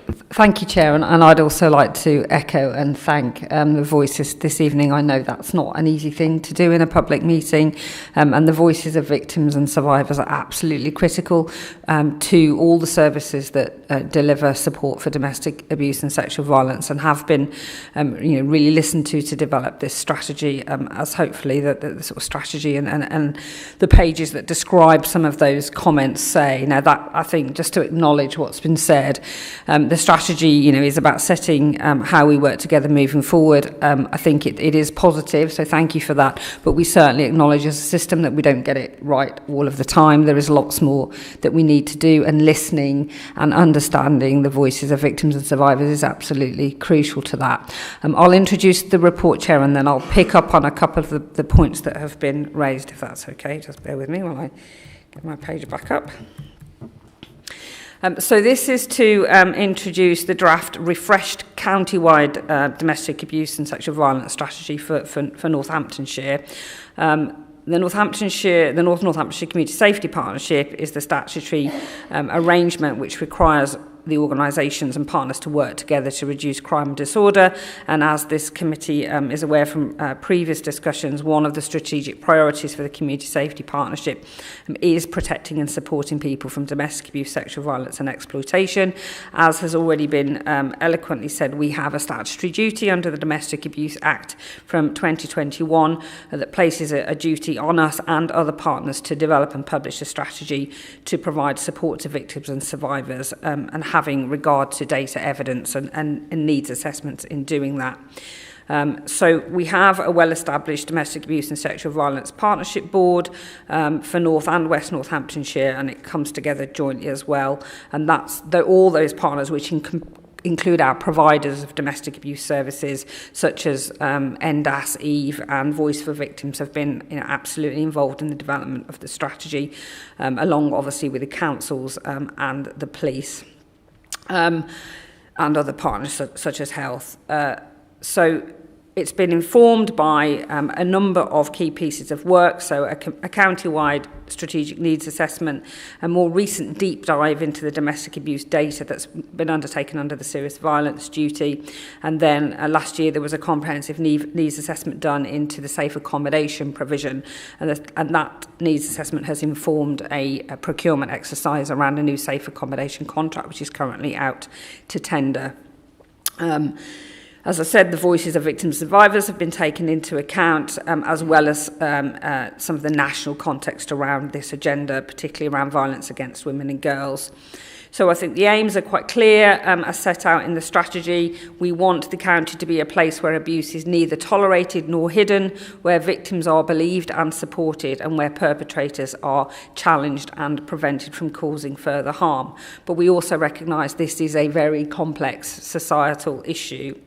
The strategy has 5 key priorities, which I think are sort of fairly speak for themselves. So early intervention and prevention, but with a particular renewed focus on children, young people and education. So the difference with this strategy from the previous strategy is more of a focus on that preventative element, both in terms of intervening earlier with victims and survivors, but also doing a lot of work within the school setting and other education settings to raise awareness, but also to tackle some of the sort of cultural challenges that I think we are currently facing.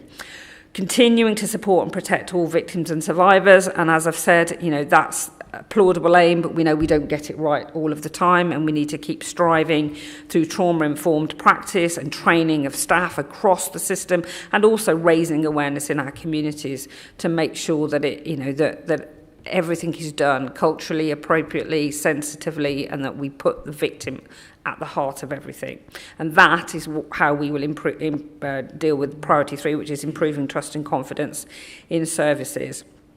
And then we also need to provide that coordinated community response, which has been alluded to here today, in that it's no good just doing one bit of the pie and not actually looking at it from the individual's perspective and the family perspective. You know, you might, safe accommodation is challenging because sometimes it isn't in the immediate community where those support networks are, but you know, if the immediate risk is to put somebody in a place where they're not at risk of immediate harm, but then that's only the start of the journey. It's then how do we then wrap around support to the victim and the family in the longer term, you know, and hopefully reintegrate them back to where they've come from, rather than them feeling that they've been further traumatised by a move. So we need to join up services, we need to align resources, share information, and make sure that we are co-designing the future services and solutions with victims and survivors in the wider community.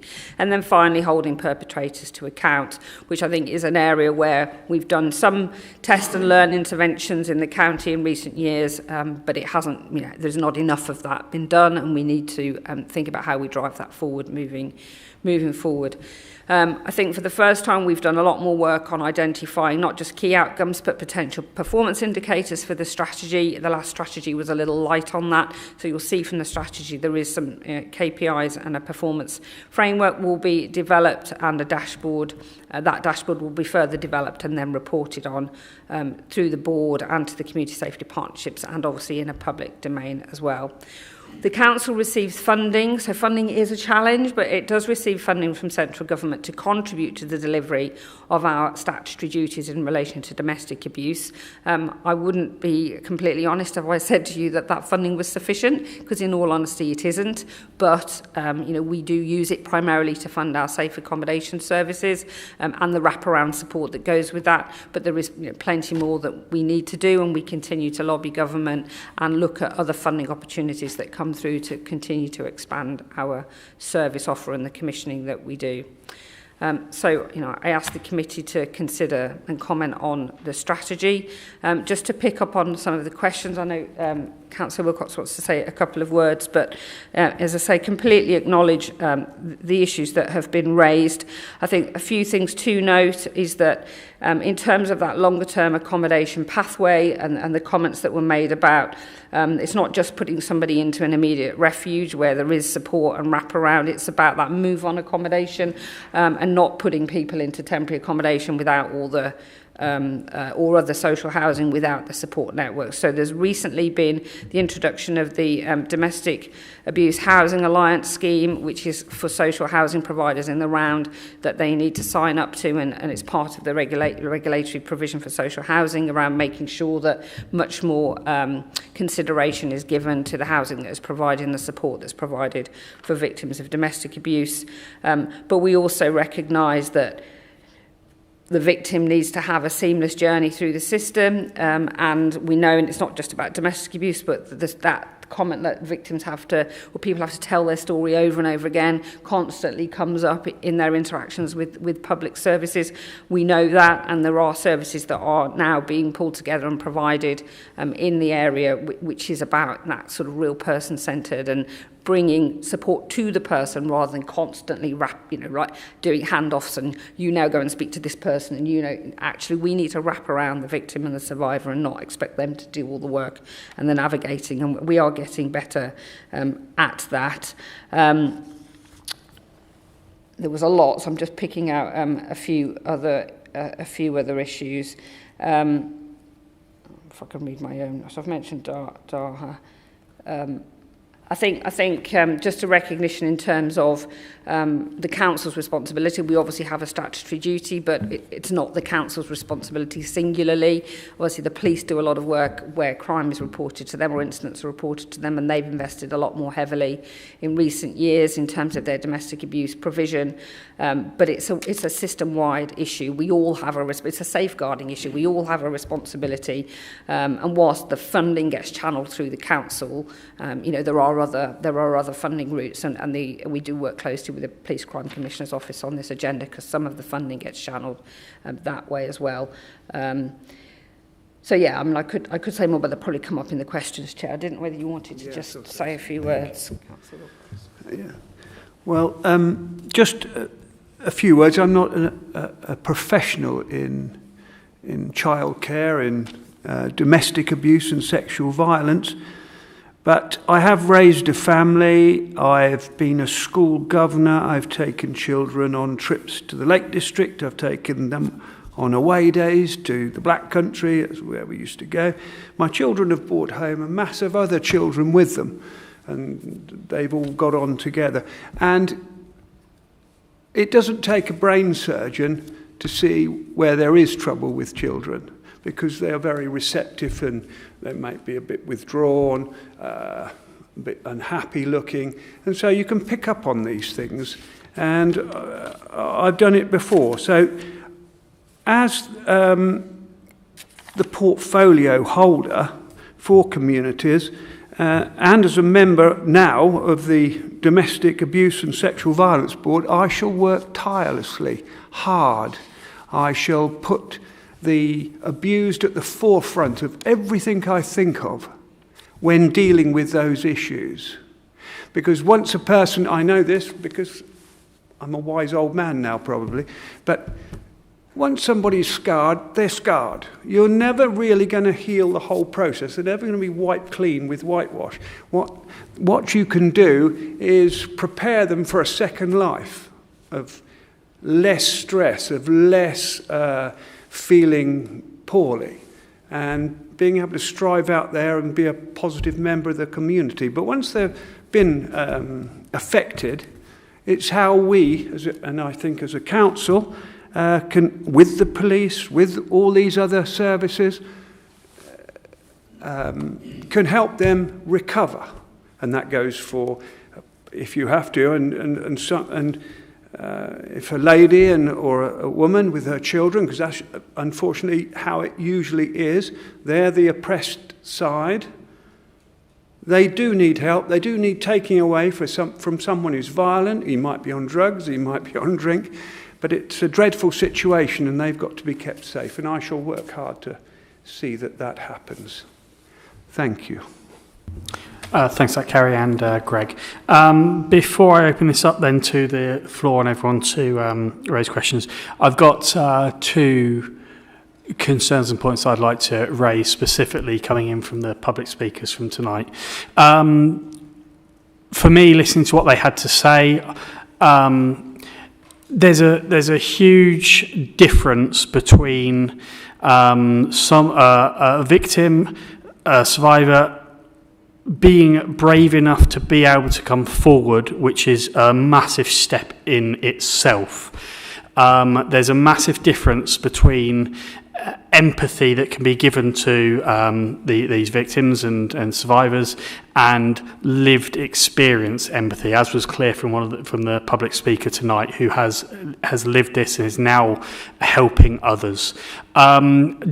Without prying into any details, because we don't want or need that, have we got the right people in place within the council that if this kind of case is raised, it's going to a suitable team that have got potentially lived experience of this, so that they aren't being left in a position like this? Because the other case that was raised from the public speaker tonight was, for me, just one case where a victim is more comfortable staying in a domestic abuse situation rather than trying to get out is one case far too many.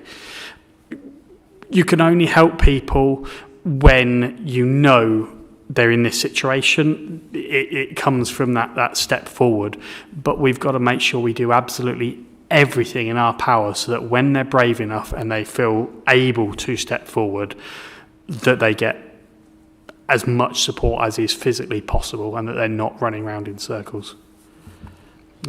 So following on from that, I'll open it up to anyone that has any comments that is right. Chair, did you want me to respond to that first? Yeah, if you're happy to, and then we'll open up. Thank you. So I think the sort of council has a number of functions within this sort of space. So partly from my services perspective, we sort of commission and support with funding other services, and it's not necessarily council services that are best placed to be delivering the full wraparound support to victims and survivors of domestic abuse. Generally, those services sit within outside of the police that do the criminal investigation. They sit within the voluntary community social enterprise sector, which is absolutely right. Our job is to work alongside, support and enable and make sure that the voices of those with lived experience are shaping our strategy and policy and thinking and our commissioning moving forward.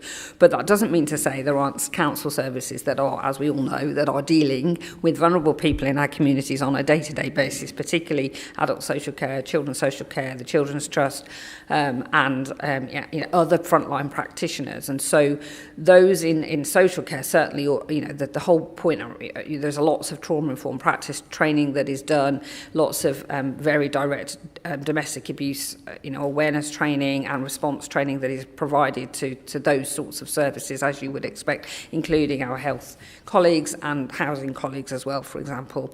So whilst I wouldn't sit here and say every member of staff's going to get it right all of the time, those training packages are in place, and certainly in terms of the domestic abuse service providers, it is it's their bread and butter. They do employ a lot of people with lived experience.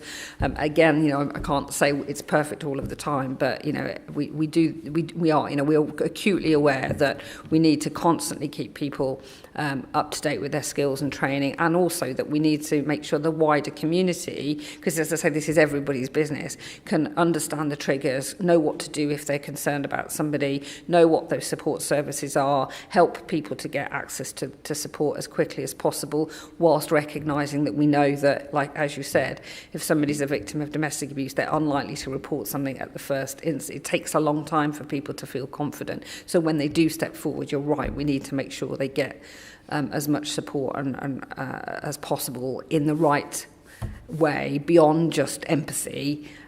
So you raise a valid point, and as I say, it's everybody's responsibility. Thank you. Perfect. Thank you very much. Appreciate that. So opening up, so we had Councillor Gibbs, please. Thank you, Chair. Just quickly, I do have an interest to declare on this agenda item. Excuse me, my wife, she does work very closely with victims of domestic violence and sexual abuse. So just declaring that at the request of the scrutiny officer. Thank you, Kerry, for putting forward this strategy. I think it's a brilliant document, and I hope that all of it, gives us a benefit in Northamptonshire. Councillor Wilcox, your speech as well was fantastic, and I also have to shout out the two public speakers, two absolutely brilliant speeches, and I'd love to chat with you both afterwards if you're still around when we're finished. I think the question that I have for yourself, Kerry, is what kind of assurance is there that victims and survivors will get the support laid out in this strategy?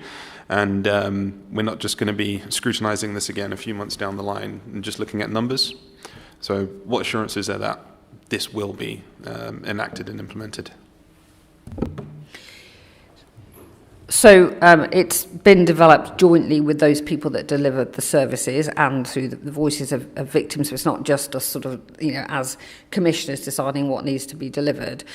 We have, through our commissioning arrangements, we obviously fund our domestic abuse services, whether that's to provide safe accommodation and wraparound support to victims that are in safe accommodation, whether it's to provide outreach for children and young people, particularly through schools, but other settings where lots of interventions are provided for children and young people, whether it's through our financial support, which we do sort of four ways through the Police Crimes Commissioner's offices, both councils and health colleagues, to our independent domestic abuse advisory service.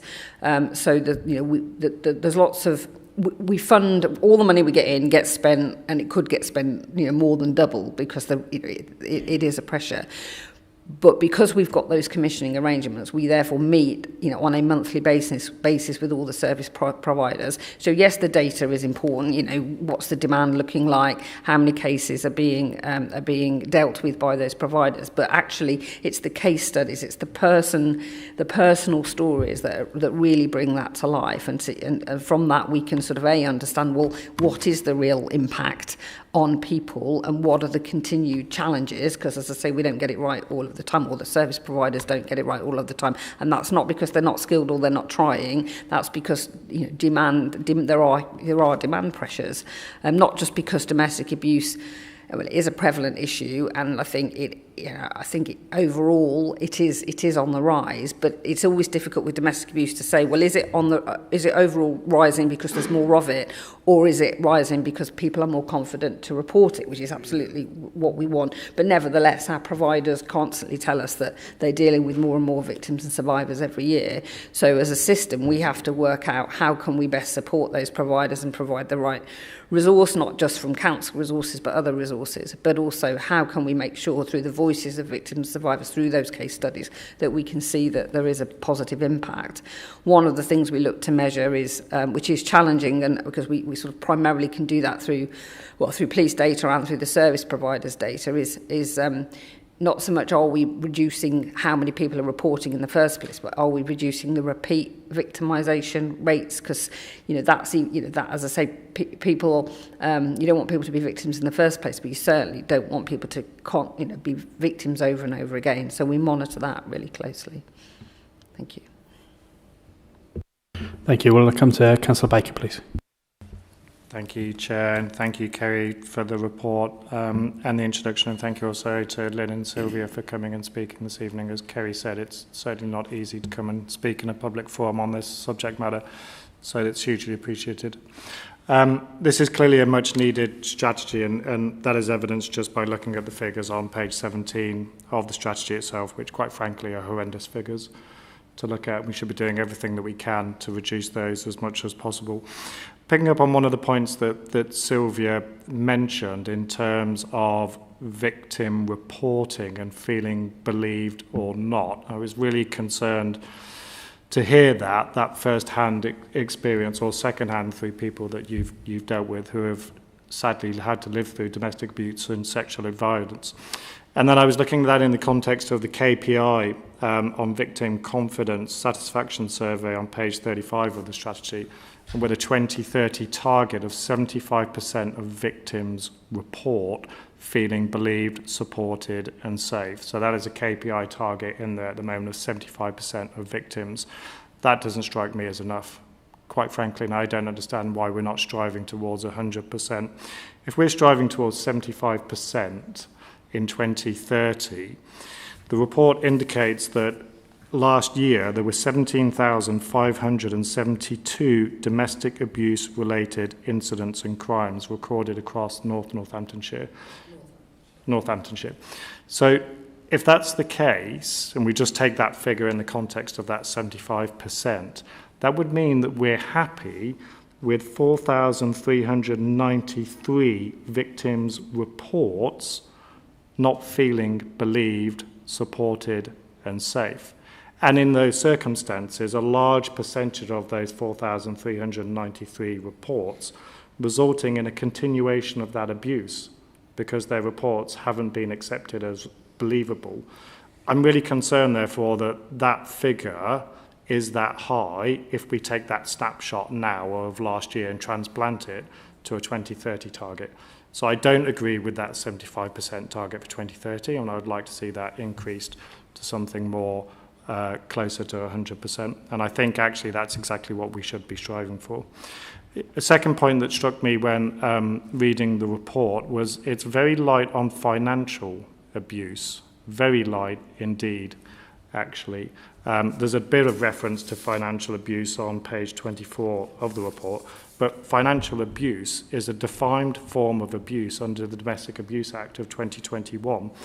And my understanding is that nearly 1 million women in the UK are trapped with a partner due to financial abuse. That's 1 in 7 women who have experienced economic abuse from a partner in the last year. If those statistics are correct, that's horrendous, quite frankly. And so I think it's worth reconsidering this strategy in the context of financial abuse and having a dedicated section on financial abuse in this strategy, and also usefully signposting towards charities such as Refuge and Surviving Economic Abuse, and including them in the list of contacts, because they have that experience and expertise on that particular form of domestic abuse. And I think that's worth considering as well. I'll leave it there for the moment, Chair. Thank you.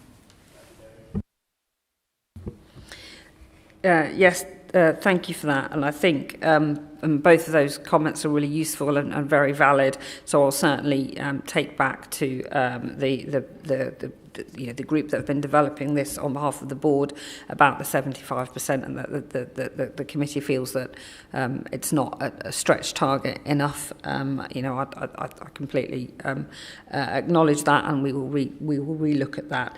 In terms of the financial abuse, obviously coercion and control is something that is very much at the forefront of the domestic abuse agenda, and there's actually a current campaign running around coercion and control, of which financial abuse forms a part, and we've been doing quite a lot of training across the system. But again, I'll take back the point that you feel that should be written a little bit larger in the document itself, and that we make sure that the various support organisations for that in particular are referenced. So thank you for those comments.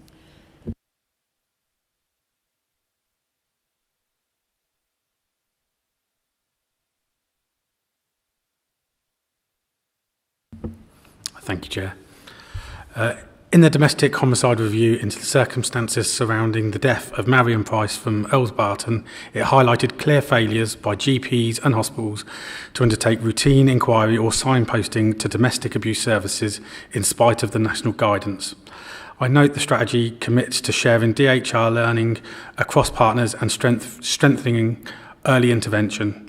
What specific measurable progress has been made against these recommendations on GP policies, hospital routine inquiry training and signposting referrals? Could you provide the latest data on training completion rates and domestic abuse referrals originating from primary and secondary care over the last 12 months, along with any metrics which may indicate whether this is improving?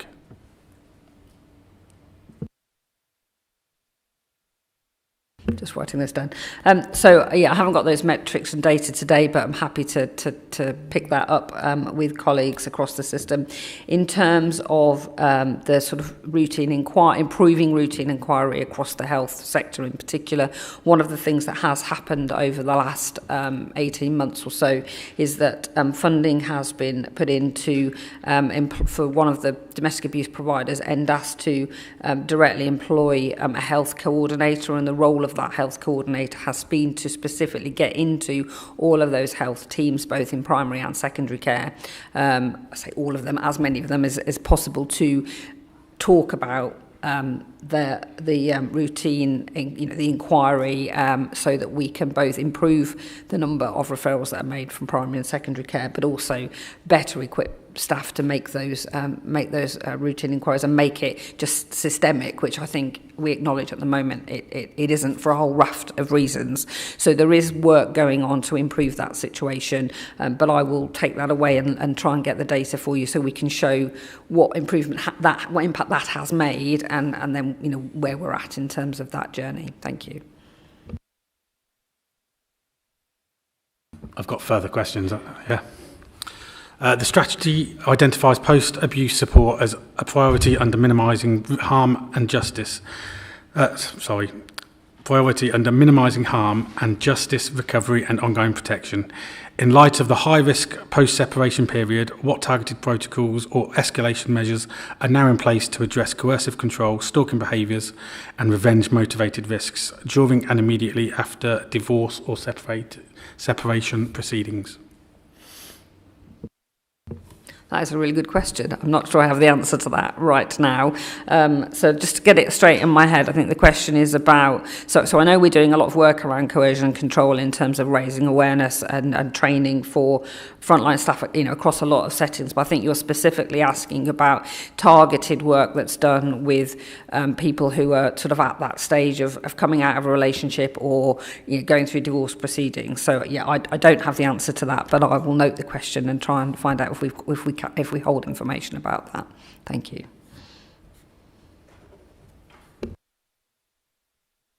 Oh, put my thing on.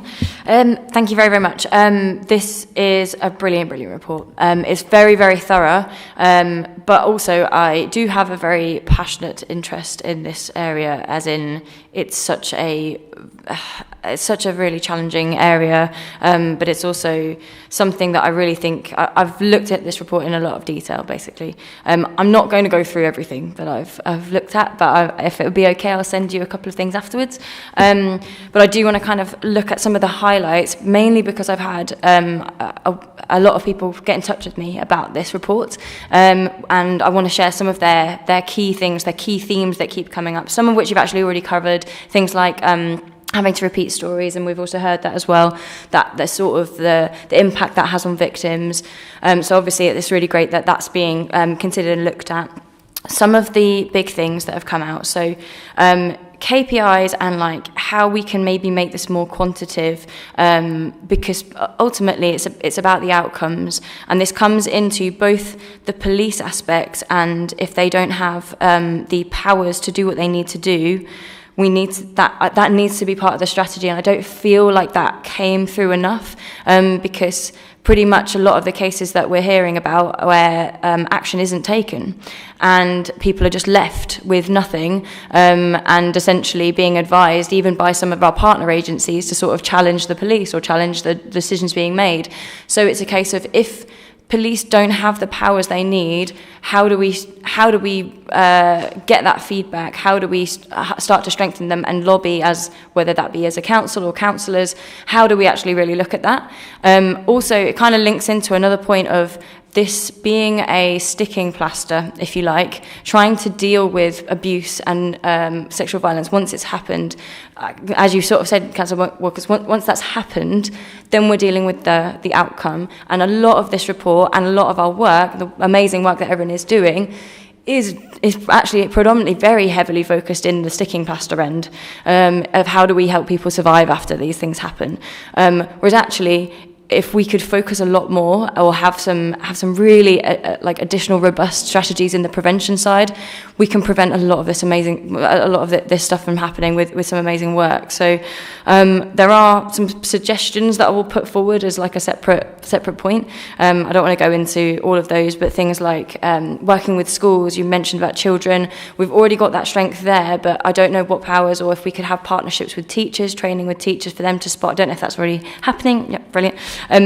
So there's sort of schools side. There's also things like, and I want to say this with the utmost like kindness and respect, because I've been part of the panels as well, but the annual marches that we have, they are brilliant, wonderful, very, very important events. But I've also been part of many meetings in the run up to them, and they've just talked about those meetings. They've just talked about that particular thing. And I just think with the resource that has been poured into it, I've seen those events be exceptionally successful when they've been run by community members, and I think they've been included in the report as part of a prevention thing, but actually I really don't think that's what they're there for. I don't think they necessarily reach general. It's a bit about awareness, but actually it's mostly for victims. Most of the people that have gone to that are victims, and they've had that. It's like part of ongoing support. But I think it's an important event, but I would really, really love to see us put maybe slightly less resource into it, but really encourage local parish councils, like other people, to maybe take on that responsibility, to keep our core focus on the really, really important work, and then make sure that as like it's a wraparound, it's part of the wraparound care, because it's the resource. We have to be smart with resource. This is actually leading on to my other kind of, it's really, there's barely any criticism of the report. It's so good. My only concern is we have a very heavy focus on rural, which is very interesting. And I want to say this in terms of, I think rural support is really important, and we have a very diverse county. But the way it's been phrased in the report, and this is also a bit of a question, is it's been phrased like we will have drop-in sessions and we'll be putting core resource into villages and things like that. I want to challenge that personally, because I know we've got so little resource compared to the amount of work that needs to be done in this area. What I think I'd like to explore, or like to suggest to be explored, is if we can have partners in those rural areas, whether that be like a pharmacy or a safe space, somewhere that that can be that front door and can be that trained wraparound service, so people have somewhere they can go to, have a number they can call, have somewhere they can go to, and then we've got really focused support. So I think that was one concern, that I just didn't have a full understanding of how the rural support would work, and if we can maybe just do it more effectively. Shall I let you come back and then thanks. Yes, thank you, Councillor. The just in terms of the police response, whilst I can't speak for them necessarily, but I know that from a Northamptonshire Police perspective, they've now invested in recent years in their domestic abuse intervention unit. They've got much more resource in terms of domestic abuse, and that's not just about being able to go out and take reports and investigate the crime. It's about really targeting what they would call their sort of repeat domestic abuse perpetrators, but also using the raft of enforcement that they have to do that in a better way, such as the domestic violence prevention orders, and then the management of stalking protection orders, delivering Clare's law, for example, around disclosures. So I think we are certainly in a better position than we were. I'm not saying again that it's everything is covered all of the while, but I think the police are putting more in. I'm not sure. I think I probably agree the strategy isn't necessarily as clear on that as it could be, but they obviously are a key partner in this field. In terms of the prevention, I agree. Prevention is written a bit more large in this strategy. The how we deliver that, I think we still need to think about. So we know we've already got a number of interventions and inputs that go into schools through the curriculum, supporting schools through the new national POLED programme, and stuff that we do with our domestic abuse providers in schools as well. But again, we want to increase the reach and the impact that has across school settings. But it's not just in schools, it needs to be done in community settings as well. One of the challenges we have, I think ideally we would like to be able to, commission much more work in the preventative space. We're at the moment looking at, how we fund that, because the funding we get from central government, doesn't really allow us to do that at the moment. But we know the government has a priority around reducing or halving the violence against women and girls. So it's a really important national agenda, and we're lobbying for more investment in order to deliver that. So whilst we do stuff, there is more that we can be done. I just wanted to mention Encompass, which you might be aware of, which is a national scheme that's been in place for quite a number of years. So every time the police go to a domestic abuse incident where it's evident that there's children in the property, there is a duty for them to report to the school that the children attend or the child attends, so that the teachers are aware that there is potentially something going on, so they can provide additional support to the child, and obviously additional support from the system to the schools goes in to make sure that teachers are equipped to do that. I think the campaigns issue, we do a lot around campaigns, but interesting, your point about how we can involve town and parish councils more in that, get them to lead on some of that, because again, like I said earlier, it's everybody's business and we need to have everybody involved in raising awareness. So I will take that and feed that back to colleagues. And then in terms of the rural issue, I think what you were saying was that whilst it's mentioned in the strategy, it's the how we do that needs a little bit more thought, and can we, where appropriate, think about rather than just drop-ins, a little bit more dedicated resource. Now, we probably wouldn't be able to do that across all rural communities all of the time because there just isn't the resource. But I think it might be worth us having a separate conversation to understand what that might mean in real terms. So thank you, we'll do that. Thank you. I'm just going to jump onto the side of that if I can, before we've got some more speakers coming in. I haven't got any personal experience in it. There's historically, there's a scheme that I believe is in place with a lot of pubs, I believe, where if someone's out on a date, and it could be either sex, they've got a code word effectively that you go to the bar, give that name, and policies and kicks in to try and offer protection. Is that something we might be able to jump in with, that someone could use a specific phrase in a pub or a chemist, as you said, somewhere that they would feel safe, that can instinctively kick things under? I don't know, just So the Ask Angela campaign is a national campaign. I think what we don't necessarily have a handle on, and this isn't unique to Northamptonshire, is quite how widely it is in play. So you often go into places, hospitality venues, others, and you will see in the ladies' toilet or what have you the Ask Angela, but then you might, I haven't done it, but you might go to the bar and ask for Angela and get a bit of a blank look from them, because it all depends on whether the staff are trained and understand what that means. So whilst it is something that I think it's a good point about, do we understand how well it is used and how well staff in those types of venues, and I use hospitality, but it could be others, are actually know what it means and know what they need to do if somebody actually asks for Angela. So yeah, I don't think that's referenced in the strategy, but it could be a relatively easy thing to try and promote. So thank you for that. Thank you, Chairman. A couple of questions, if I may, please, Chairman. First off, thank you, Kerry. Really, really helpful strategy. Given Ministry of Housing and Local Government funding is annual, which you've set out in the report, I'm assuming that's all we're going to get is an annual settlement each time, but this is a 3-year strategy. So how can we be assured that with the annual funding as it is, that we're going to be able to deliver everything that is set out in the strategy? So this year for 26-27 and for the next 3 years, we've now got a 3-year funding settlement, which is more helpful than because previously it has only been annual.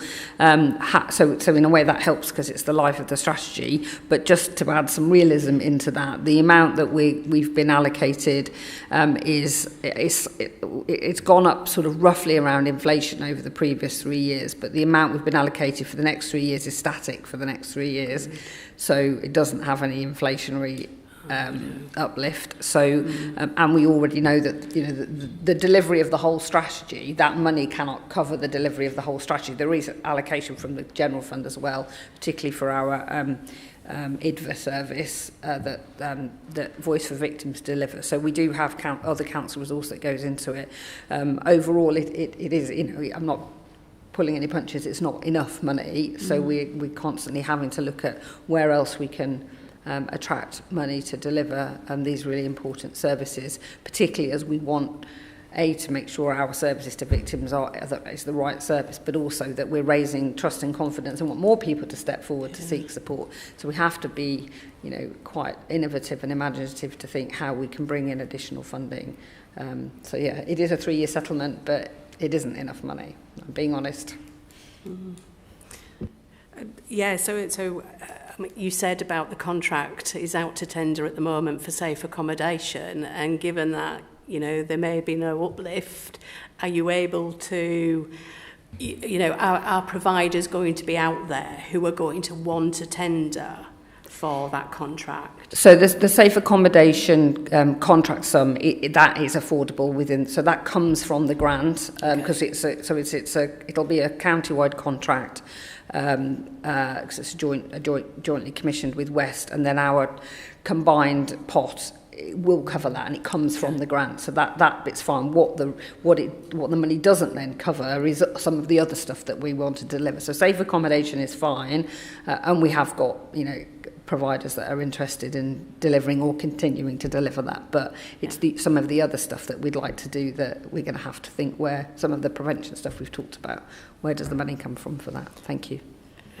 Thank you, Chair. Can I just then ask a follow-up to that? Because in your report, paragraph 6.1, you talk about the action plan, and is there an opportunity for Scrutiny Committee to be able to be, you know, to see that action plan and scrutinise it going forward? Yeah, certainly if that's a request from the committee, when we've got that detail together, then yeah, I'm happy to bring that back.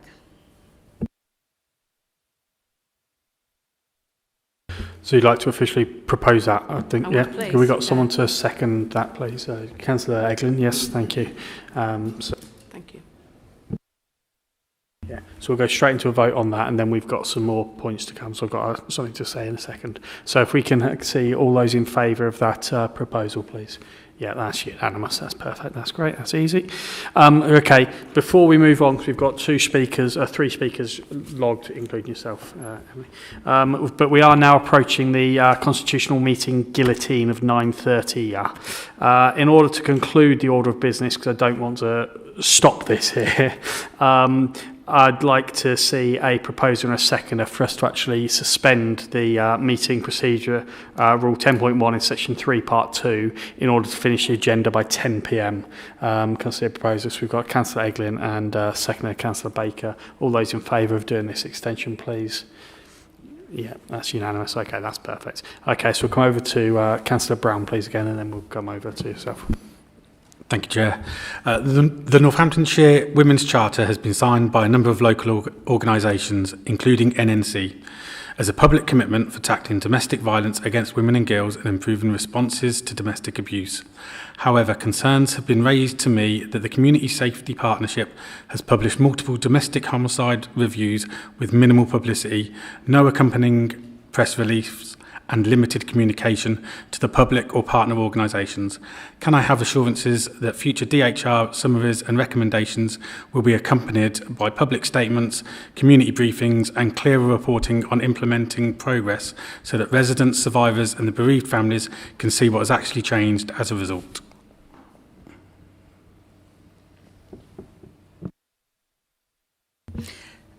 Thank you.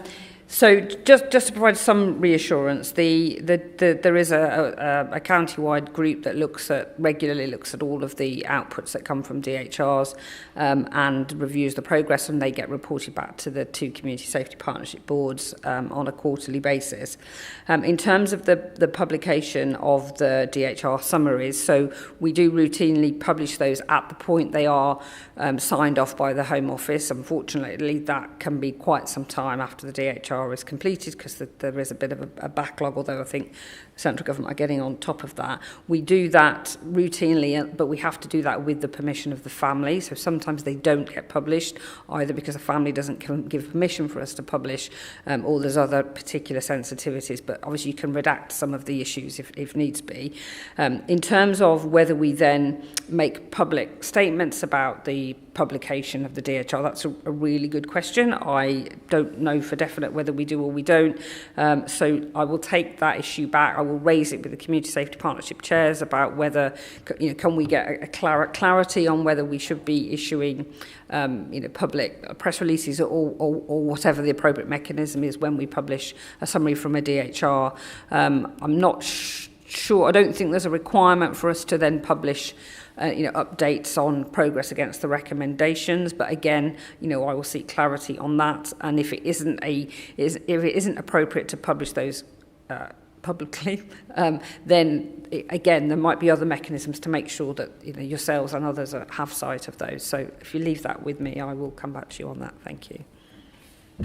Thank you. Okay, we're going to very quickly come to Councillor Baker just to follow up on something from earlier, and then we're over to yourself. Thank you, Chair. And I actually have two other points to make, if that's okay, if you don't mind, and then I'll come back to the point I mentioned earlier. And the two additional points I wanted to make are in the context of messaging, and messaging has real-life consequences. And the alleged comments made by recent or West Northants councillor recently made me think about this in the context of the strategy, and in particular what the strategy says on leadership and zero tolerance culture. And on page 26 of that strategy, it makes reference to the establishment of a shared zero tolerance commitment across council leadership and statutory partners. I don't know why it's restricted to council leadership. It should be across the council as a whole, quite frankly, and including councillors. And maybe it meant that in the context of leadership, but I would hope that it could be expanded out a little bit just beyond leadership there. A second point in relation to messaging, and I'm glad that Councillor Brown has brought up the Community Safety Partnership, because when that was in front of us recently, I asked what is being done in schools to counter male misogyny and specifically online messaging of the sort that's aimed at young boys to encourage them in misogynistic views. So I was really glad to read the KPI target on page 34 in relation to the performance framework of trying to reach out to 100% of schools in relation to training and awareness sessions. But then recently I was reading the report from EVAR, the End Violence Against Women group, and the report they'd issued this month titled From AI to Weaponization and the Changing Landscape in Relation to the Use of Artificial Intelligence in the Context of Violence Against Women and Girls. It's a really informative report. It's a really disturbing report, quite frankly, in terms of how AI is being weaponized in the context of domestic abuse, specifically against women and girls. But given that that was only published this month, I'm just wondering whether it's been possible to take that into account in the context of the strategy. And if it hasn't, before the strategy goes to executive, whether that report could be considered and any changes made that you think on the back of that report, and also how that report could feed into the training and awareness sessions that are taking place in school, because that is incredibly important to address this incredibly disturbing issue of misogyny being directed to young boys, in particular in schools and through online messaging. Thank you. Oh, sorry, do you want me to go back to the... Yeah. That's fine. Thank you for those comments. All very, very valid. So I will certainly feed back and look to see whether we can make amends to the strategy, because it's still very much in draft form, around what do we mean by that zero tolerance commitment, and make sure it's broader and can't be misinterpreted. And then also, I probably would be right in thinking that new report hasn't been taken into consideration, but I can certainly ask that it is, both in terms of the strategy and in terms of future input into schools. Thank you. Thank you, Kerry. That's greatly appreciated. And just going back to the point that I made earlier in relation to striving to have a greater percentage figure as that 2030 KPI target in relation to reports feeling believed, or victims reporting feeling believed. And I appreciate the fact that you're going to take that back, but I'm just wondering if we could vote on that as a formal recommendation from this committee. I think that would give it greater weight and greater leverage. Have you got, based on that, a percentage you want, or is it just that you want it to be higher than 75%? I think it would be appropriate for it just to be higher than 75% and closer to 100, rather than picking a figure out of thin air, Chair. Thank you. So have we got a seconder for that proposal?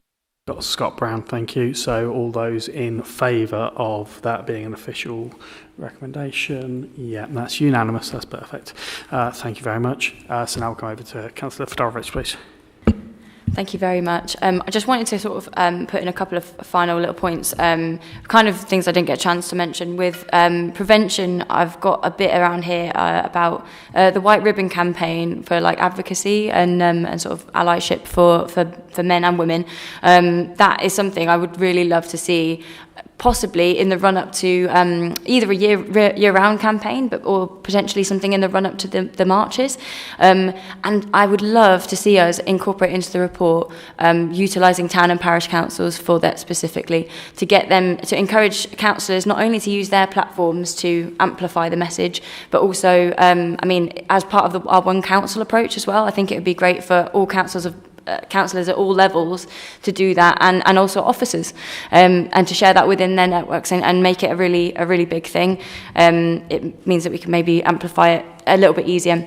The other thing I really haven't had a chance to say much was about refuges, and I know that is a really key part of the report, but it would be remiss of me to not mention it. It is one of the biggest things that people have mentioned, that there aren't refuges or from people's understanding in every area, in every town, and that there's clearly in the report a mention of that there's not enough provision. I've got suggestions that are about things that I can send in to you for some suggestions for strategies around that, repurposing council buildings. There's also a safe havens network model, which I don't know if you've heard of this, but I just wanted to raise it because it was really interesting. It's a DBS checked homes model, kind of like the Homes for Ukraine, but for domestic abuse, with very, very heavy safeguarding checks, obviously, but to also provide a bit of wraparound support, so these households can really support people and offer up spare rooms. I think potentially something like that could offer some short-term and maybe even long-term capacity in every area, because that's one of the biggest issues is in Kettering we don't have anything, and we've had people who have had to be taken to Corby, disrupt schools, they can't pay for transport, they've actually ended up having to come back to Kettering every single day, but they've just had to pay for the bus, so it didn't protect them in the way that the policy and things like that was hoping to. So the refuges is a really big point. I'll probably send you the vast majority of other things here, but there were a couple of other quite big recommendations that I would really like to put forward, or just things to discuss. But I would really like to see 1 or 2 victims as guests on the government an oversight board. I know this is about talking about people with lived experience, and I don't know if we would have any survivors or victims who'd be ready to do that, but I actually think there would be a lot, and I think just being able to have some other people in the room brings it to life as well, and I don't know if that's something we would be willing to try, even for something like that, but I just wanted to sort of raise that as a query. The visibility of underrepresented groups in referrals: disabled, older, racially minoritized, LGBTQ, rural. There's a target here to increase that in referrals from 30%, and I just couldn't understand where that came from. I just don't understand how you can set a particular target for that unless there's some really specific things behind there. There might be, but obviously increasing the outreach is great, but to have that specific a target I just found that a little bit strange. And I think, again, with the targets and the KPIs, pretty much all the KPIs in the report are 2030, and I'm sure we may well behind the scenes have some KPIs per year, but I think that's also something that is kind of missing. Annual targets, e.g. for refuges and increasing capacity for where people can be housed temporarily. I mean, that for me is a at-pace issue. So having a 2030 target for that doesn't make any sense. I'd want to see how are we going to do that now. And I'll end with this, which is just one of the people who contacted me said this: if there was a hotline to the Sunflower Centre with a room in a shared home or a flat where you could stay for 3 days just to have a safe space to regroup and come up with a strategy with a dedicated team, the care and support would enable this awful, desperate time to be sorted quickly and effectively. And I just think that is pretty much what a lot of people feel. They just want somewhere to go, that one door approach. They need somewhere to escape, to have that headspace, and a little bit of support. And the stuff after this as well, I feel like a lot of victims are left And whilst a lot of them do get support from all of the agencies, the amazing agencies that work with them, I'm almost certain that they can't work with every single individual. And I think there could be some really big opportunities for just some peer support, just some like an online Facebook group, a forum, something like that. Something ideally with some security. I guess Facebook group probably isn't a great forum for that, but it's more the suggestion of some sort of peer support, whatever that could look like, I think would be really helpful, because I think a lot of people feel very alone right now. Thank you. Thank you. There was quite a lot there. So the white ribbon campaign, we've certainly looked at that. So I will again find out where we are with considering that. I can't remember off the top of my head how far that had got to and whether there were any particular barriers. And again, I'll pick up on the point with colleagues about town and parishes having a role to play in that. Yeah, we don't have refuges in every single town, and there's lots of complex reasons for that, and funding is obviously one of those. So I think you're right in thinking, how else can we provide those safe spaces, short term or otherwise? I think I am aware of the Safe Havens network, but I don't think it's something we've sort of looked at as a sort of a real time solution. But we can certainly have a look into that. In terms of lived experience or victims sort of addressing the board directly. That hasn't happened previously, although there has been lots of focus groups and sessions done with survivors and victims and people with lived experience to get their voices through. Again, I'm happy to have that conversation with board members to say, and with our providers really, to say, is that possible, or is there an opportunity to at least do some one-off conversations if that's more appropriate for people. The comment about the percentage for increasing visibly underrepresented groups to report. A good question about why it's 30% and not anything else. I mean, we definitely need to increase it. It's probably around the fact that the baseline levels for those different groups will be different, and it's trying to sort of say what's a logical uplift. But I'll feed that back and say, I don't know whether you're suggesting we don't need a target, or we need to be more specific per group as to what the target is. The action plans that we'll be developing, that we've talked about coming back, that's where we will be looking at annual targets. So again, I will make sure that's included. That useful feedback about what people think they're missing is that, just immediate, somewhere to go to sort of decompress, deal with the immediate issue, get some advice. I don't know whether that is an option currently with our refuge provision, but I can certainly ask that. And I'm sort of making an assumption that probably through our domestic abuse providers already is some form of peer support. But again, I will get that clarified. Thank you. Thank you. Any last points from anyone before we go to the recommendations? Councillor Lovemore, please. Thank you, Chair. Sorry, just a couple.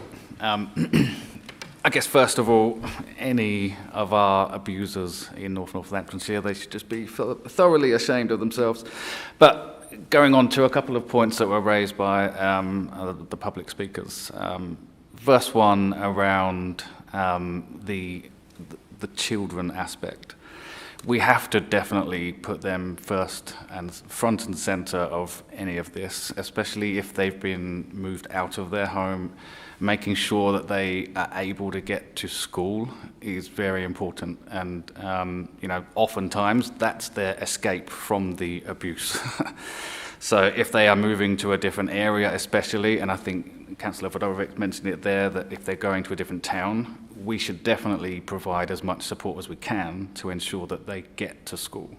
They shouldn't have to rely on their parent that they've moved with maybe not being able to afford the bus or to get to school. We should get them to school. And then secondly, on the comms around what we can do. It was mentioned that, oftentimes, and we see it a few times on social media posts, certainly in the messaging boards of, Corby, Kettering, Rushden, where exactly that, they've been moved into temporary accommodation and it's empty. we are fortunate in Northamptonshire that everyone rallies around that. You know, we've got a toaster, we've got a TV, I've got a bed. I think we are lucky and we are very supportive as a community. But I think within there, and again, I think it was mentioned over here, whether on those same messaging boards, we, the council, can have outlets for people to go to, because you may not always go onto the council website, but you will see communication that's in a messaging board. You know, you can get help here. So I'd like to see the council do more to be overt when it comes to those messaging boards. Thank you.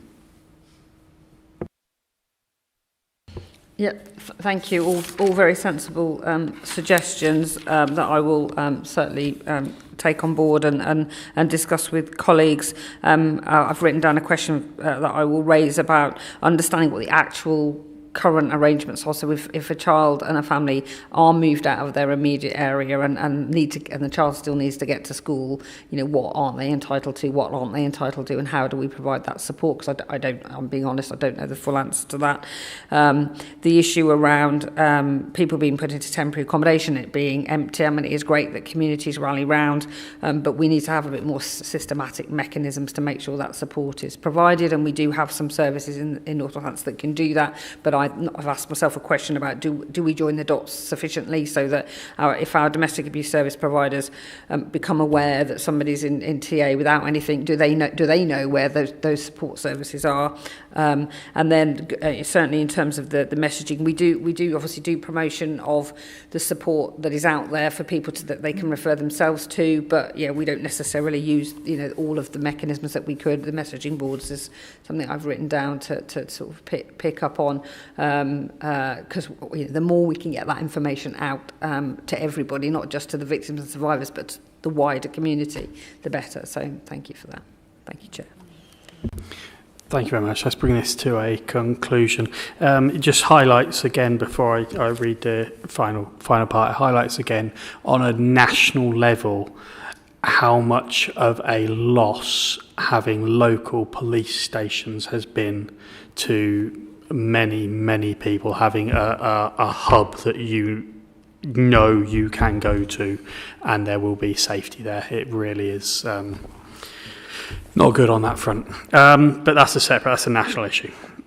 Okay, so we've concluded this, and based on what we've discussed tonight, then the Place Environment Scrutiny Committee then are recommending that officers present the Northamptonshire Domestic Abuse and Sexual Violence Strategy Action Plan to a future meeting of the Place Environment Scrutiny Committee for further scrutiny, and that we recommend that officers consider amending the 2030 target for victims reporting, feeling believed, supported and safe in the Victim Confidence Satisfaction Survey to, we didn't put a specific figure, but higher than 75% and closer to 100%. Do we have a proposer and a seconder for these recommendations? So we've got Councillor Eglin as proposer and Councillor Davison as seconder, and all those in favour, I'm sure this is unanimous, and it is. Thank you very much. That brings this meeting to a close. I would like to thank everyone that has been watching online or has attended tonight. It has been a long one, with particular thanks just once again to go to the public speakers, and particularly of this item. It's not easy. It has been mentioned before. It really is appreciated. So thank you to both of you. There being no further business, I close this meeting at 21:48. Thank you everyone for your attendance and for your